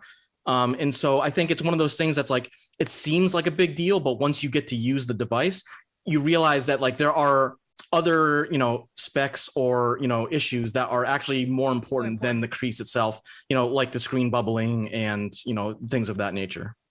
Ask David House says, does this mean that no new S series devices are going to be launched today? Are we waiting for a different event? Yeah, S series devices typically launched at the start of the year, around February, at the first Unpacked each year. So there you go. Now, I am catching up on all the comments. That is the last thing that I saw that far up. I am now just going to jump all the way to the bottom and read from the bottom up.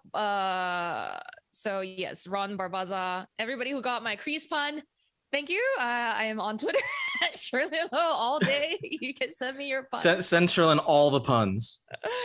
But yeah, Sam, is there any comment in the chat that you wanted to address? I know I've been there was a comment before, and actually one thing someone was asking about storage sizes. Yeah. So on the Z Fold 4, there's kind of a tiny wrinkle this year.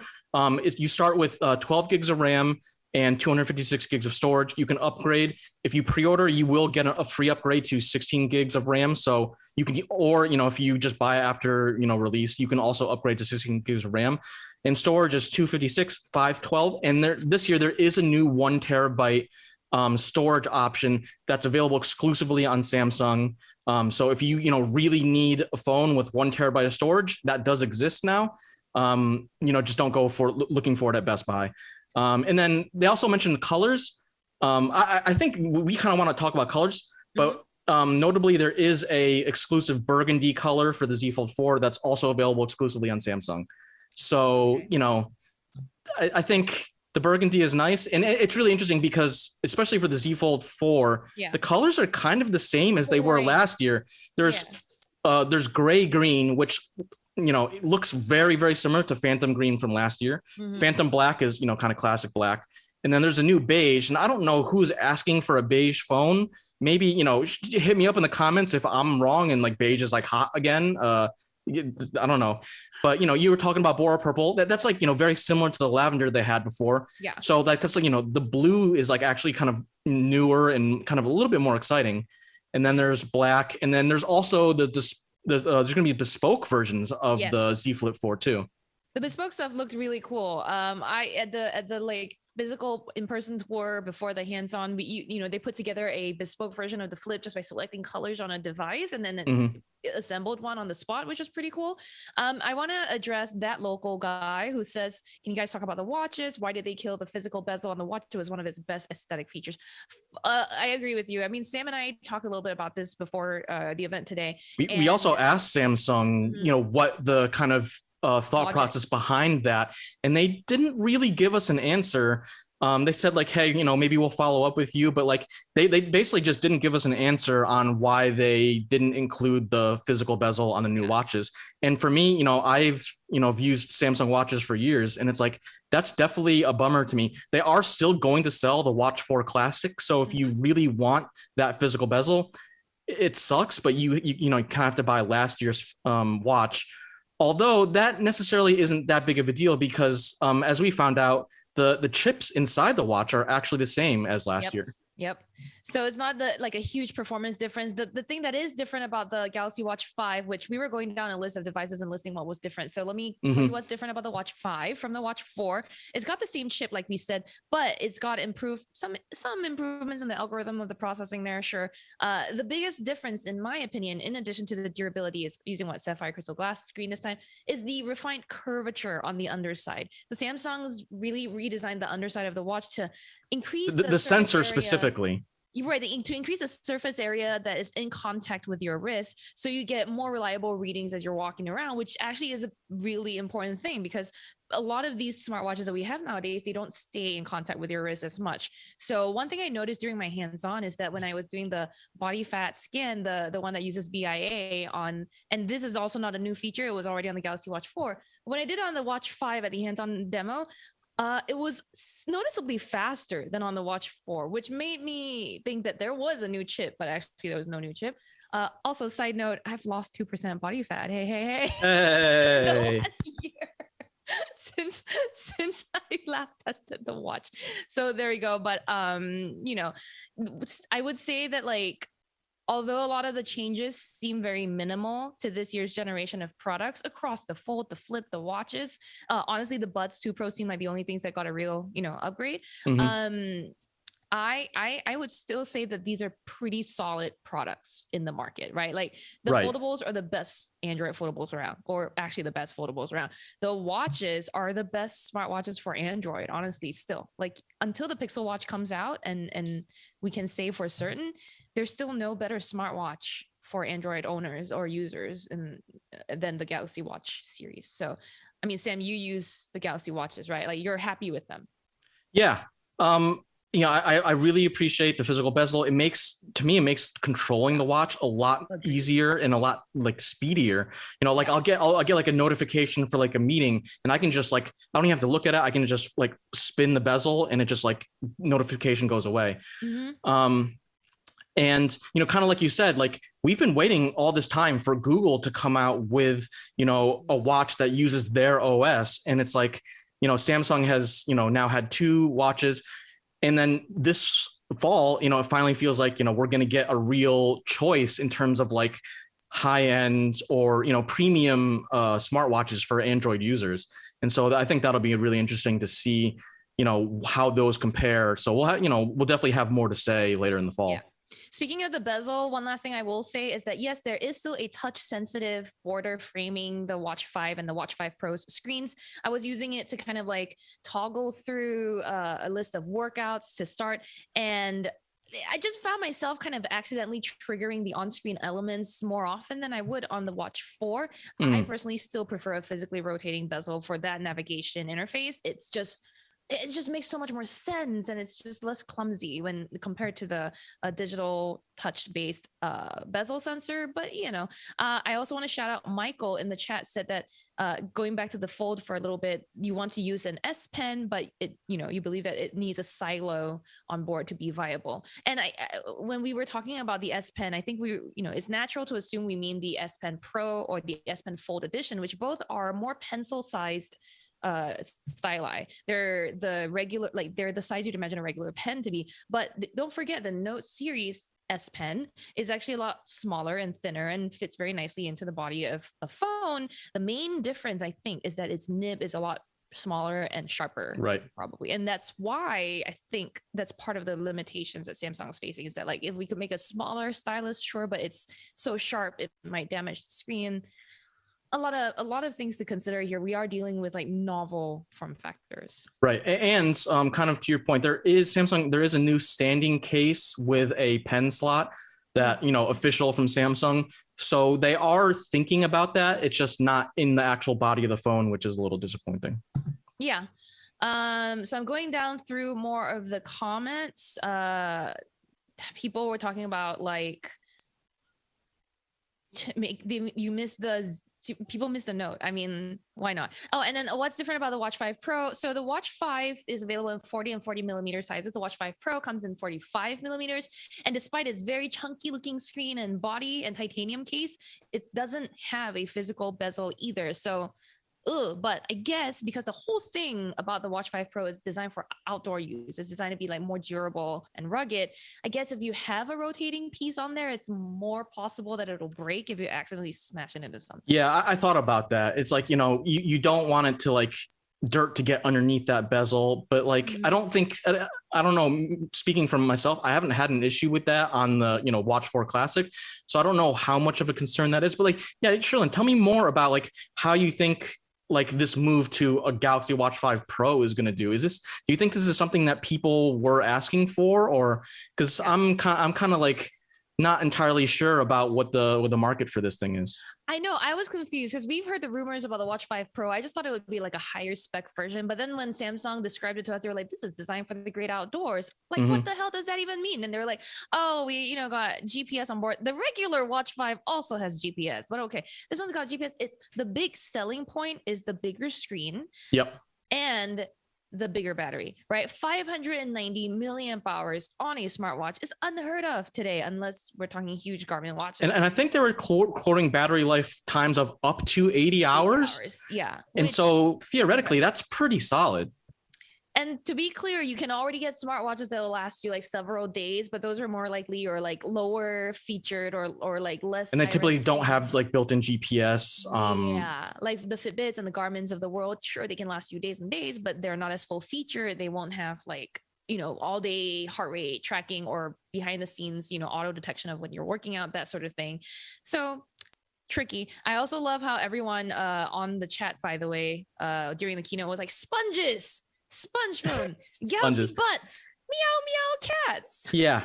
Wait. So Sherilyn, I haven't used the phone. You were able to go hands-on with them very briefly. Did you notice the screens feeling any different? Like, has the sponges actually changed the way, like, the the squishiness of the flexible display? I felt nothing different. Honestly. Okay. And I made it a point to bring the Z Flip 3 and the Z Fold 3 there in person to compare side by side. And I still saw nothing really different. They were like, the Z Fold 4's internal screen has slimmer bezels. Brian, our video producer, and I were both there, and we were like eyeballing the two. I was like, what thinner bezels? What? And then Brian was like, maybe the bottom bezel looks a little bit thinner, so maybe. And if you want to see these side-by-side comparisons for yourselves, we have the footage of them in our videos on the Engadget YouTube channel that you're on right now. You can just go on over there and watch our hands-on videos. I can't tell you the exact time code right now, but I will find it. Just go look for yourself. Right now, we're showing on the live stream right now, we're showing the Galaxy Z Flip 3 and 4 next to each other. You can see that the hinge is a little bit different. On the purple one, that's the 4, it's got like a slightly thinner hinge. But yeah, honestly, I couldn't tell you that the screen was any different. But you did talk to Samsung a little bit about the ultra thin glass, right? Did they tell you if there was anything different here? Yeah, and they said the ultra thin glass is slightly more durable. It's not, the composition hasn't changed a ton as far as I can tell, or as far as they told us, but because of the sponge layer, and they changed the actual like construction of the flexible display, it should be about 45% more durable. We'll see. And interestingly enough, like for me, I haven't noticed an issue with the actual durability of the screen itself. It's just the adhesiveness between the screen and the screen protector is, what I wrote about. And so, we'll see how that new adhesive changes things going forward, but we'll have to report back on that one. I'm struggling to keep up with the chats now, so I'm just going to keep responding to the latest ones. And for example, Dennis Perez was also saying that no one said sponges. That was the plant, Mark Dell. Yeah. You know what? Mark, you're a plant. That's it. That's what it is now. You're a total plant. We got some people still complaining about the crease on the fold. I don't want to dismiss your concerns. I agree that like for first time or new users or even long time users, it can still be very annoying to see a crease on the screen. So I hear that. Maybe one day they'll change it, but I find it's like a very difficult problem to fully eradicate. There's also a very cute picture of Brian O, our video producer, on the screen right now. This is but a Brian O Stan account. Will Engadget 我是181 or 我是181 on the chat says, will Engadget be doing hands-on live this time? We do not have the devices with us right now. But I would say stick around. Very, very shortly, you should see something on the Engadget YouTube channel. We already did. Well, I want to say, Washer said they were from Taipei, so hello, Taipei. That's awesome. Yeah, hello. Sam's from Taiwan-ish. I right? lived there for a year and a half. Great place. Dennis also said, Dennis Perez, now the new plant, Dennis Perez says, if you want your comment read by Sherilyn, just mention Mark Dell. Okay. You know what? It's getting spicy in the chat now. Now you're the new plant. Imagine that, Dennis Perez, our new plant. That local guy said hello to Brian, and if Brian were here, I'm sure he would say hello back. Michael says that their Fold 2 has micro cracks at the crease. Clearly, the under display glass fractures over 2 years. Yeah. I haven't looked at the Fold 2. And I think this goes back to just the generational changes from the Fold 1 or the original Fold to the Fold 2 into the Fold 3. To me, like, the Fold 3 was really the starting point for where people, it was okay, not okay, but like where it was a good place to jump into the Z Fold series. Yeah. The original Fold was really experimental. The Fold 2 addressed a lot of things, but it didn't have the water resistance, and they were still figuring out the durability of the screen. And so I think, you know, for a lot of people are asking is like, you know, do you want to upgrade from the Fold 3 to the Fold 4? And that, I think, is a much trickier question. I think a lot of people, especially if you're not having issues with like any of the bubbling and stuff, which, you know, you can get the screen protector replaced. But I think a lot of people would be perfectly fine sticking with the Z Fold 3 and then waiting for, you know, next year's version to do. So now we're talking about, you know, a more normal 2-year upgrade cycle for the Fold series, which in some ways I think is kind of positive because, you know, most people have stopped upgrading their typical, you know, glass brick smartphone every year. And so, you know, why should foldables be any different? I want to get back to that really quickly, but before that, Black Scarface asked if there's any clarification on what the Golf Watch is. Yeah, so the Golf edition of the Watch 5 is actually just the same as each individual Watch 5. So there's the Watch 5 40mm, 44mm, and the Watch 5 Pro. They all have a Golf edition. The main difference is that they have like a strap that has a different like stripe design on it, a two-tone stripe, and they come preloaded with a Smart Caddy app and an unlimited membership to that Smart Caddy app, as well as some other like golf related software and some exclusive watch faces. So there's actually 3 Golf edition watches. They're just slightly different in terms of the software and the strap. Sam, back to the thing that you were talking about, the switch between the Z Fold 3 and upgrading to a Fold 4. And I honestly feel like what now that we know what the Z Fold 4 looks like, right? Yep. What do you want on the Z Fold 5 other than an S Pen slot? I think I want definitely the S Pen slot, and I think I don't even know if they can do it, but I would love to see that, like, you know, 10x optical zoom from the S22 Ultra on the Fold, the Z Fold series, because you know, they have improved the cameras and they did slightly upgrade the telephoto lens. The Z Fold 3 had a 2x optical zoom. The Z Fold 4 has a 3x optical zoom. So that is you know, a small upgrade for people like me who really like having a telephoto lens on a phone. Yes. So that's definitely nice to see. I think it really just comes down to slightly bigger battery, lower the price. I think the price is like possibly the biggest upgrade. And it's not really an upgrade, but the biggest upgrade that Samsung could deliver to the Fold series, because you know, $1,800 is still kind of exorbitantly expensive for a phone. And so lower the price, add that S Pen storage slot, and I think, you know, then, you know, really try as best they can to upgrade the camera experience. And I think that'll be a kind of a winning formula for the next one. Yeah, I think that's a good point. Arts Official in the chat says, can I just get a phone, please? One that doesn't fold. Wrong time of year for you. Well, actually, no, a very good time of year for you if you're, you know, okay with non-Samsung devices. There's about to be a lot of phones. Yeah, I mean, if you're okay, you know, holding off for another couple months, you know, there's going to be an Apple event, we assume, you know, in September, and Google has already told us about what they're launching this fall. We don't know exactly when that, you know, event launch date is going to happen, but, you know, the Pixel 7 is coming. So, you know, there is a lot of choice, and hey, if you don't want a foldable, I think that's a totally reasonable choice. It's foldable phones definitely aren't for everybody. But they are sort of becoming more mainstream. And I think that's kind of what Samsung is really trying to get the message across this event. This next comment I'm reading mostly because I want to say the username. User Stephen Handsome. Yes, I saw that one. Is there any 16 gig RAM in the Fold 4? And I believe they're all 12 gig RAM. No. There is a 16 gig config. And if you pre-order, you will get a free memory upgrade from 12 to 16 gigs. Oh, that's nice. Okay, so there are 16 gig RAM options, Steam Mhm. and Handsome. Please go check it out. Also, if y'all need like a guide to pre-ordering and what like the carriers are offering that are different bundles and stuff, there is also a how to pre-order what Samsung announced today on the Engadget.com website. So there you go. A side note, nothing related to Samsung whatsoever, but Sam, Dot in the chat is asking people go vegan. I know we both have experiences with this. I like vegan food. Do you?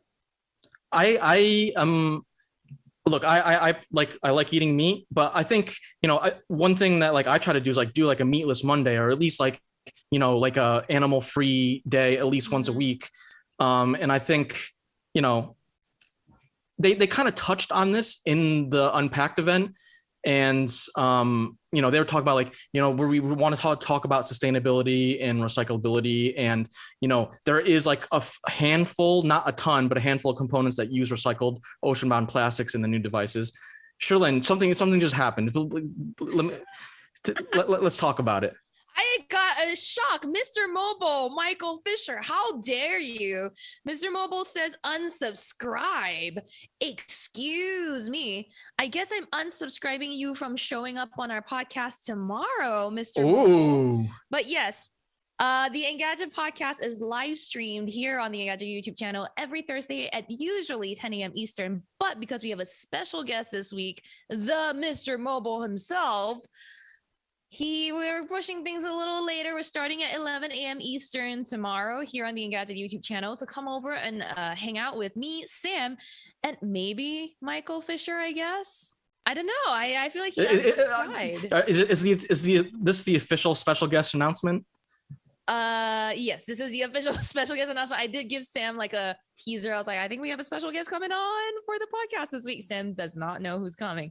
But yes, Mr. Mobile said that you were responding to the non-foldable chat. Okay, fine. You unsubscribe from the non-foldable chat.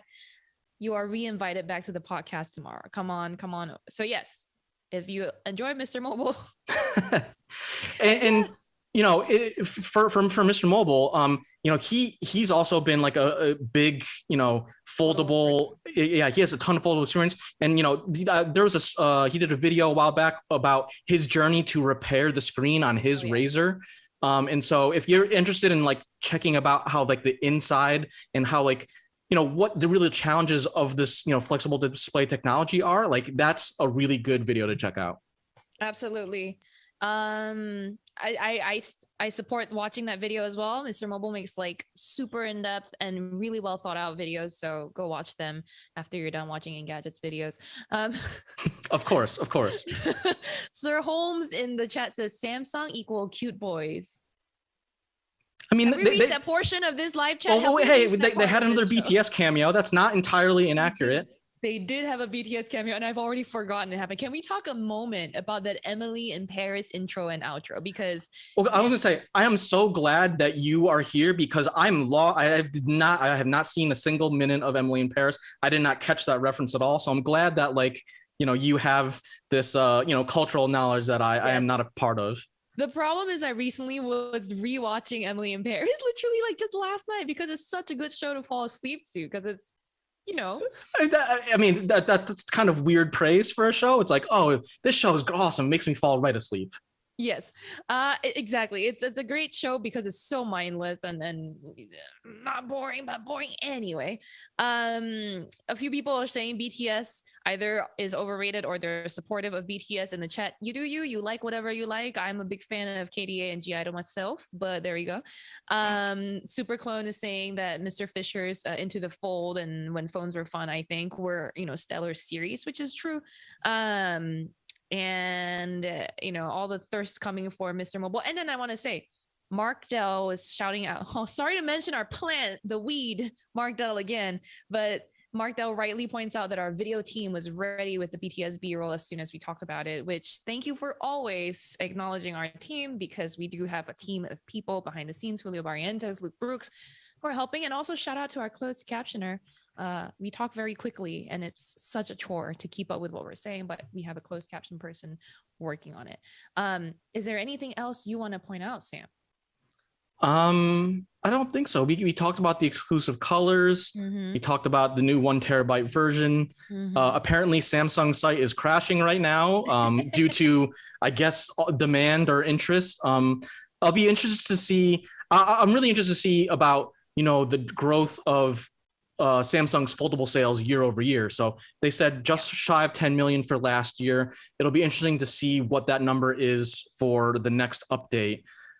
Because I think, a lot of people are talking about when phones are fun again. And I think a lot of people have gotten a little bit bored with your typical glass smartphone. And I don't think there's anything wrong with that. Sure. And, to some people, including me, I think foldables represent like a new category of smartphone. And I think it's kind of interesting to see how that develops, especially since, Huawei is kind of taking a step back on their foldable devices. And, the Oppo Vivo has kind of jumped into that a little bit more, but we're still waiting for more competition for Samsung.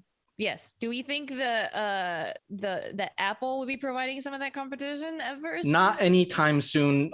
I would say almost zero chance this year, probably not next year. Then there is, there's been the long-running rumors of a Google foldable.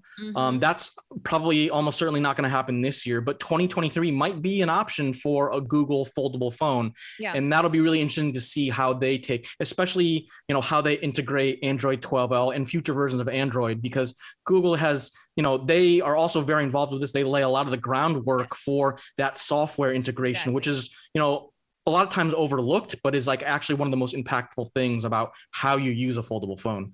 Absolutely. And then to that point, the Z Fold 4, I don't know if we mentioned already, runs Android 12L, which should make it better for like that larger screen experience. Again, going back to the chat, by the way, we can call you Ibai, says 我是 Ibai, which is one of the users in the chat. John Q Public 912 says, are there like 40 guys in BTS? There's not 40, but there's quite a lot of them. CF 542 with the really, really fire comments today. BTS by the Samsung. There is kind of a tie-in there. Very good point. Yes. 我是 Ibai says, I thought BTS means back to school. And then it does also. We're, we got some back to school. If you want some back to school advice, stay tuned to Engadget. We got some of that coming for you too. Also stands for behind the scenes. It stands for a lot of things. But Dennis Perez goes, this is the Mark Dell show. Yeah. Do you want it to be the Dennis Perez show? We'll talk. And then local guys, that local guys at Roblox moment, which I don't play Roblox. I don't know. I do want to address that what Ibai brought up. How about the CPU? Snapdragon 8 Plus Gen 1. Sam, have you reviewed a phone with that chip yet? Yeah. The OnePlus 10T has that same chip. The phone is definitely fast. That said, like it's not noticeably faster than a standard Snapdragon 8 Gen 1 chip side by side. Okay. So it's hard to tell that like actual speed difference, because they're the same basic chip at heart, and there have been some, a handful of tweaks for the 8 Plus. It's generally like better power efficiency, which is always good, and then I think 10% faster graphics performance. So you're not talking a generational improvement, but it is tweaked slightly faster. If you are a big time gamer, maybe you'll notice that in more demanding games like Genshin Impact or Call of Duty Mobile or something like that. I feel like this is the sort of thing we have to test in the real world before we can really tell you how well the chip holds up, whether there's thermal issues, that sort of thing. So we'll have to wait and see. Washibai. Continuing with the chat, shout out C1.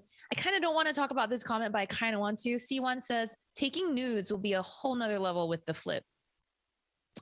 Taking a lot of things, I think, will be on a different level with the Flip. I really like that flex mode. So actually, I wanted to ask you about that. How often, you're a big selfie enjoyer. How often would you like use that to like take a selfie? Because you get better image quality if you use that rear camera. Yeah. And you can kind of use it as like a mini tripod. You set it up on a table, and then like you don't have to have someone else take the picture for you. You can set it on timer and all that. I can already see myself using the rear camera flex mode or cover display thing to just do a lot of my like gym videos or that sort of thing. I know I'm going to, even if that cover display is small as heck and I can't see anything, you can sort of see where you're at, right? And to your point, the rear cameras are better. So this is something I can't wait to test out for myself. I'm already like planning all my like yoga poses that I'm going to do. Yeah. No, that's cool. I mean, yeah. I was going to say in chat, Albert Campagna asked anything on a trifold or a rollable device. Mm-hmm. Now that's a little interesting. Samsung has not said anything about that.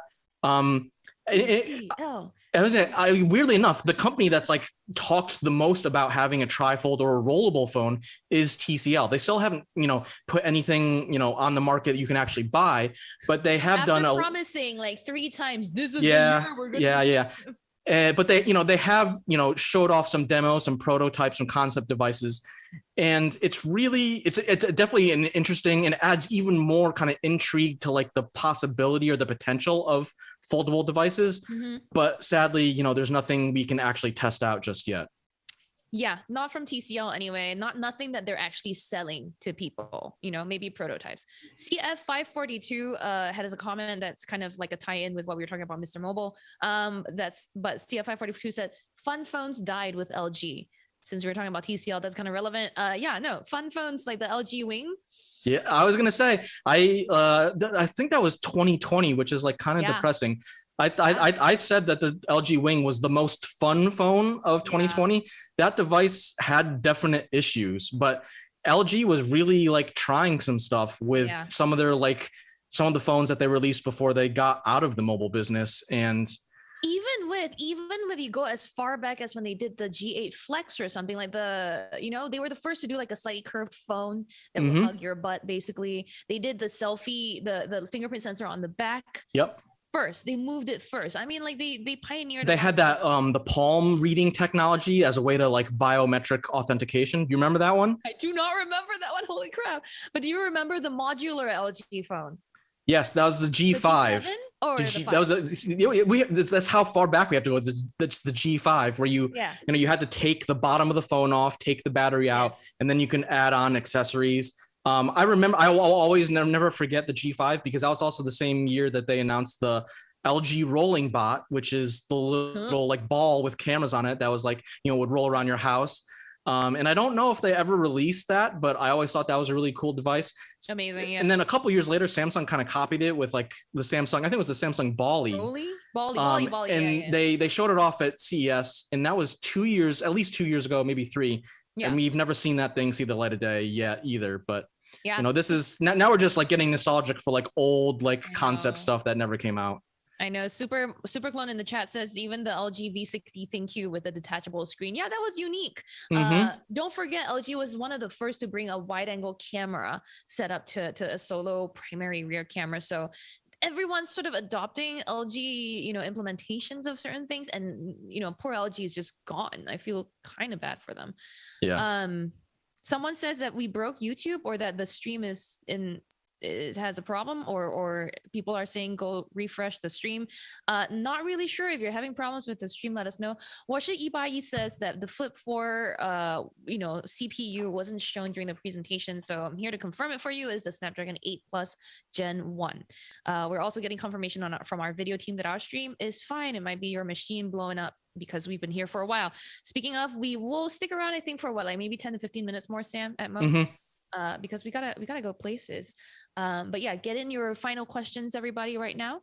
I am catching up on the comments. Oh, Washi Bai says, where is the Surface Duo 3? I mean, that's a question for later this fall. I'm very curious to see if we get a 3. I haven't seen a lot of leaks or rumors about a Surface Duo 3. So it's like maybe it's not gonna happen. And that might be a little disappointing for me, because those phones were like, they were really leaning into the dual screen phone in the same way that like a lot of people love having dual screens at home on their laptop or desktop.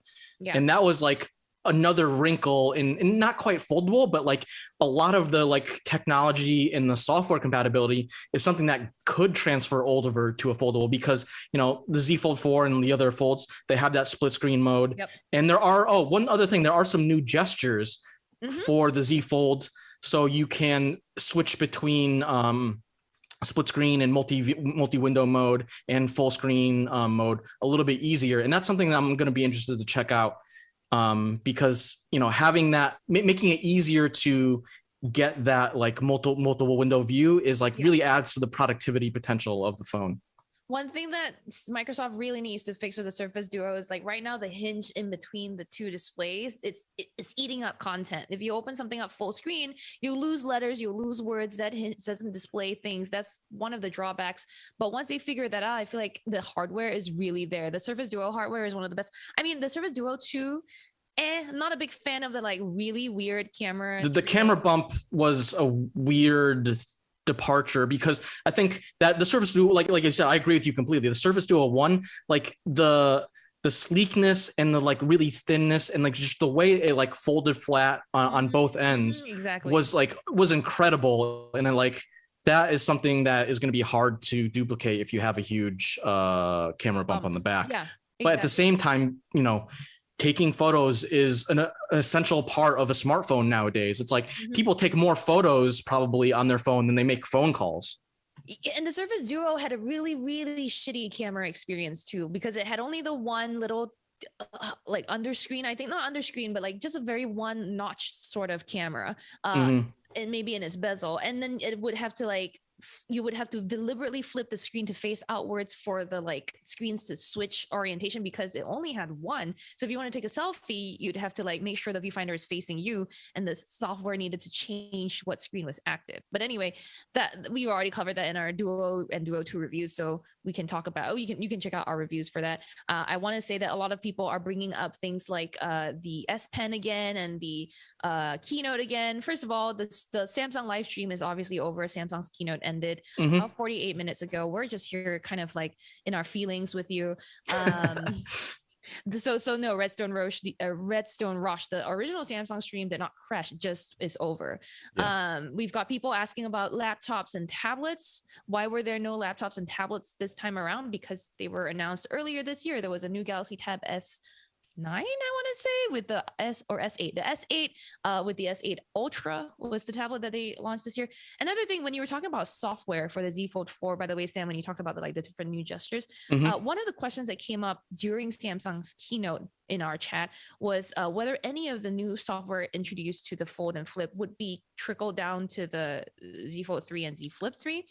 So I reached out to our Samsung contacts. Samsung has nothing official to announce right now, but I would say that if you look at their history, that's kind of the hint as to what's going to happen. And it usually takes, 3 to 4 months after the launch of the latest devices for them to, kind of port those features over, assuming they do it at all. They, like you said, they haven't officially confirmed, what they're going to do for the older device support, as far as like, the new taskbar and like some of the software features. I had to drop the mod hammer on lovechat.xyz. I am very sorry, but one time is enough. Yeah, not wrong chat. Sorry. I mean, even if you wanted to say that, just say it once. I don't care if you say it once. It's okay. All right. People can date wherever they want. I don't care. Okay. But Alan's phone channel asked, when will the pre-orders end? The reserve now anyway, a program that Samsung's running, that will end August 26th when the device is actually 25th. 25th? I thought it was. Yeah, because it ends the day before the official release, which is the 26th. Okay, so I mean, to be safe, definitely if you want to reserve now, do it by the 25th. And then and mainly that's for people who want to get those pre-order bonuses. So, I hopefully, there'll be some time where we can have, a review or something before the end of the pre-order period, so people can be a little bit more informed about, what they're buying before, not just blindly purchasing a new device. And I am also pretty sure that we will have like at least some early impressions in the real world for you before the pre-order window ends. So like just stay tuned to Engadget, whether it's our socials or our YouTube or whatever. My fave vids said Samsung needs an experience store in Chicago so you can determine if you want to upgrade. Yeah, that's a good point. I mean, it's sad that they are only doing these like little tour things in New York and London for now, but it also kind of makes sense. They get a lot of traffic. There's a lot of tourists in those areas. That's definitely one of the biggest advantages that Apple has over a lot of its competitors, is that they don't have the retail store space to really get people in to try out some of these products. Because, almost everyone lives near some sort of Apple store, but there's not as many Samsung stores, for people to go in and check these devices out before they buy them. Chat was reacting to the love chat bot. Mo A says, "Ooh, let the bots out! Woof, woof, woof." And yes, the bots are annoying, but C1 says, "I'll date after the stream." That's the right attitude. Yes, stay here, and then you guys can go do whatever hobbies you want or dating sites you want after the stream. Everyone during the keynote was also complaining about the music. Apparently, Samsung didn't have the best choice in music this time around, even though they ended on a Queen song, which is kind of nice. Yeah, like, look, y'all give us the actual questions about the products that were announced today. We didn't even talk about the Buds 2 Pro. Before I get to that, I want to shout out Julio, our live stream producer, says that he loved the music this time around. Sure, everyone has subjective. I didn't really register the music even. I thought it was a lot of techno, but I could be wrong. But anyway, the Galaxy Buds 2 Pro. I'd recommend y'all read our article on Engadget.com. Our audio expert, Billy Steele, has already put up a post about it. I tested them out at the hands-on event. But I couldn't play any music because I couldn't find the phone that was connected to the devices. So all I did was and so that's sad because that's one of the big upgrades is that new support for 24-bit audio. I know. I can't. I wish I could have heard it also. So I will say when I put them on, first of all, they fit better than my existing Galaxy Buds, which is a very old model, not the Buds Live or the Buds Pro. Just actually they're the Buds Pro, but like very old.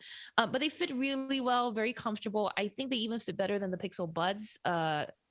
And they're, I think, 10 to 15% smaller than before. Yeah, I really like that. They felt very comfortable to me. And then the second I put them on, the ANC kicked in. I think that was probably just one of the settings that Samsung had for the demo units. Excuse me. And it seemed very effective. I immediately felt like there was no more ambient noise around me. But again, we were at a hands-on event where not a lot of people were talking, not a lot of cars or street noise was in the area. So definitely something we would have to check out in the real world. For now, that's really all I can tell you about my hands-on experience with the Buds 2 Pro. But if y'all have any specific questions about the Buds 2 Pro, I'm very curious because I'm so this is like a little inside info is like I'm kind of a weirdo. I sleep with earbuds in because okay. So I I'll listen to a podcast or a movie or something and it helps me go to sleep. But the problem with a lot of earbuds is that they're kind of big so that like if you're a side sleeper, it hurts to lie on a pillow even with the earbuds in. And so I'm curious to see if that size reduction actually makes them better earbuds for sleeping. And it's really weird because Bose does or at one point they did make dedicated sleep buds, but they couldn't play music. They could only play white noise or between 30 or 50 relaxing sounds or ocean sounds or stuff like that, but you couldn't actually play media or movies, music, whatever. And so that, to me, that wasn't really an option because it didn't really do what I needed it to do. Yeah, exactly. But I'm gonna go address some of the other concerns. So people were like, Galaxy Buds, butts. There was a lot of people were just saying they heard Galaxy Butts, not Buds in the live stream. I like big Galaxy Butts and I cannot lie. Yeah. All right. One Dezo D87 said the Galaxy Buds design me of Baymax. I can kind of see it. The white ones. Yeah, definitely. They should have that very round, not a lot of they're super minimalist in that way, right? There's not a defining features. And then there's that one little black microphone section that kind of, maybe that's Baymax's eyes. I can see it. Yeah. Or Eve from WALL-E. Yeah. Definitely. Eve. Oh, right. Yeah. Oh, that was cute. Kylotech, I think, liked the Buds Live for sleeping. I think a lot of people liked the fit of the Buds Live. And you're asking if I thought the fit of the Buds 2 Pro were better than the Buds Live. I actually haven't used the Buds Live myself, so I can't compare it directly like that. I can really only compare it the Buds Live are very comfortable. And my wife actually uses the Buds Live because she likes how comfortable they are. And she likes that open sound stage because especially if you're if you're in the city and you're walking around, sometimes you don't want that super ANC on because you still want to make sure it's there's a guy coming up behind me on a bike or there's honking. Some sort of honking, right? Yeah. That you kind of want to stay aware for. And it's interesting that Samsung hasn't updated the Buds Live series at all. I'm curious to see what that happens. Maybe that they save that for next year's Galaxy S Unpacked or something. Yeah. I'm very curious to see how that category continues for Samsung. Okay, we're about 3 minutes out from wrapping up, so I want to just shout out people and say hi, bye, etc. A lot of you are bringing up questions that we've already answered earlier in the stream, so you can always go back and watch this from the start again, or from, I don't know, the 1.5 hour mark. But yeah, someone said hi from Pakistan. I think that's Hamad said hi from Pakistan. If you want to do another geography session here, feel free to drop where you're from in the chat. Thanks for sticking with us for as long as you have. And remember, tomorrow at 11 a.m. Eastern, that is Thursday, August 11th at 11 a.m. Eastern. Hey, 11:11. Me and Sam will be back here on the Engadget YouTube channel. We will be broadcasting the recording of the Engadget podcast with special guest, the Mr. Mobile himself, Michael Fisher. We will be talking all about Samsung's launch today, as well as some other news. We will hopefully have some real impressions to share. We may even have devices to show off. So just come through, ask your questions. Then we always have a good time. And as always, we're very grateful to the live stream video team that consists of Julio Barrientos, just live stream producer extraordinaire, and Luke Brooks, who designs all our graphics and I guess helps out and is in the background sometimes. Who knows what Luke does? And also our closed captioner. And of course, all of you here in the chat. We're going to do the roll call. Are there any countries I need to shout out? James Hurd says, you love me? Cool. Love you back, bro. Hi from Singapore. Where? Oh, hey, Daniel Lim. Hi, happy National Day. Hey, should I speak Singlish? I don't know. AXBX says hi from Mar-a-Lago. We've got hi from Italy. FYI, the FBI just left. That's very, very topical comment. Hello from Italy. Hi to Kylo Tech, who wishes everyone a great day. Steve Fitz said, when will Samsung bring cellular mode in the watch? There are LTE versions of all the Galaxy Watch 5s, so you can spend a little bit more money and get the cellular version. Rob Langley said, thanks to all the relevant Engadget team members. Indeed. Hi from Nigeria, London, United States, France, Zambia, London again, Mar-a-Lago again, Tokyo, Japan. Hey.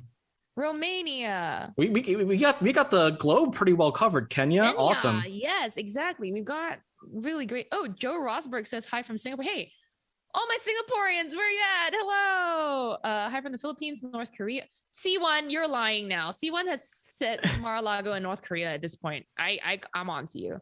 Tatooine, CF 542. Hi from Saudi Arabia. Hello. Yeah.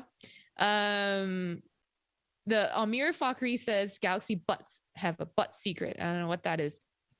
Bye. You're okay, we got a hi from Tatooine. Clearly, okay, we know maybe not exactly the most truthful statement. That's you never know. Some people could be, in galaxy far, far away, Right, a multiverse. Sure. There you go. Hi from Hsinchu. Did I say Hsinchu? Yeah, oh, okay. 我是一from Hsinchu, I guess. Hi from Indonesia, which is again Selamat Malam right now. Philippines, more Saudi Arabia, Toronto, Canada. We gotta stop this at some point. It is 11 a.m. right now. Yes. Hi from the North Pole. I really believe that. So anyway, remember, Santa? if you had a good time, go ahead, Sam. Sorry.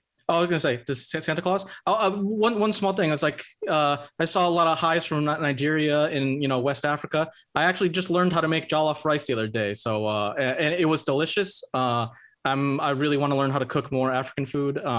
So hello to all of our friends from Africa. Hi from the real places like Mexico, Bulgaria, Cambodia, UK, Armenia, Lagos, Nigeria, and then from the people who are still trolling, like the Upside Down, Mars, and Uranus. Y'all make this stream fun. Thank you so much. And once again, as a reminder, you can find me and Sam on Twitter. I am at Sherlyn Lowe. Sam, you are? At Sam Rutherford. And come back tomorrow, 11 a.m. Eastern, August 11th for the Engadget podcast. Thanks, y'all. We will see you soon. Bye.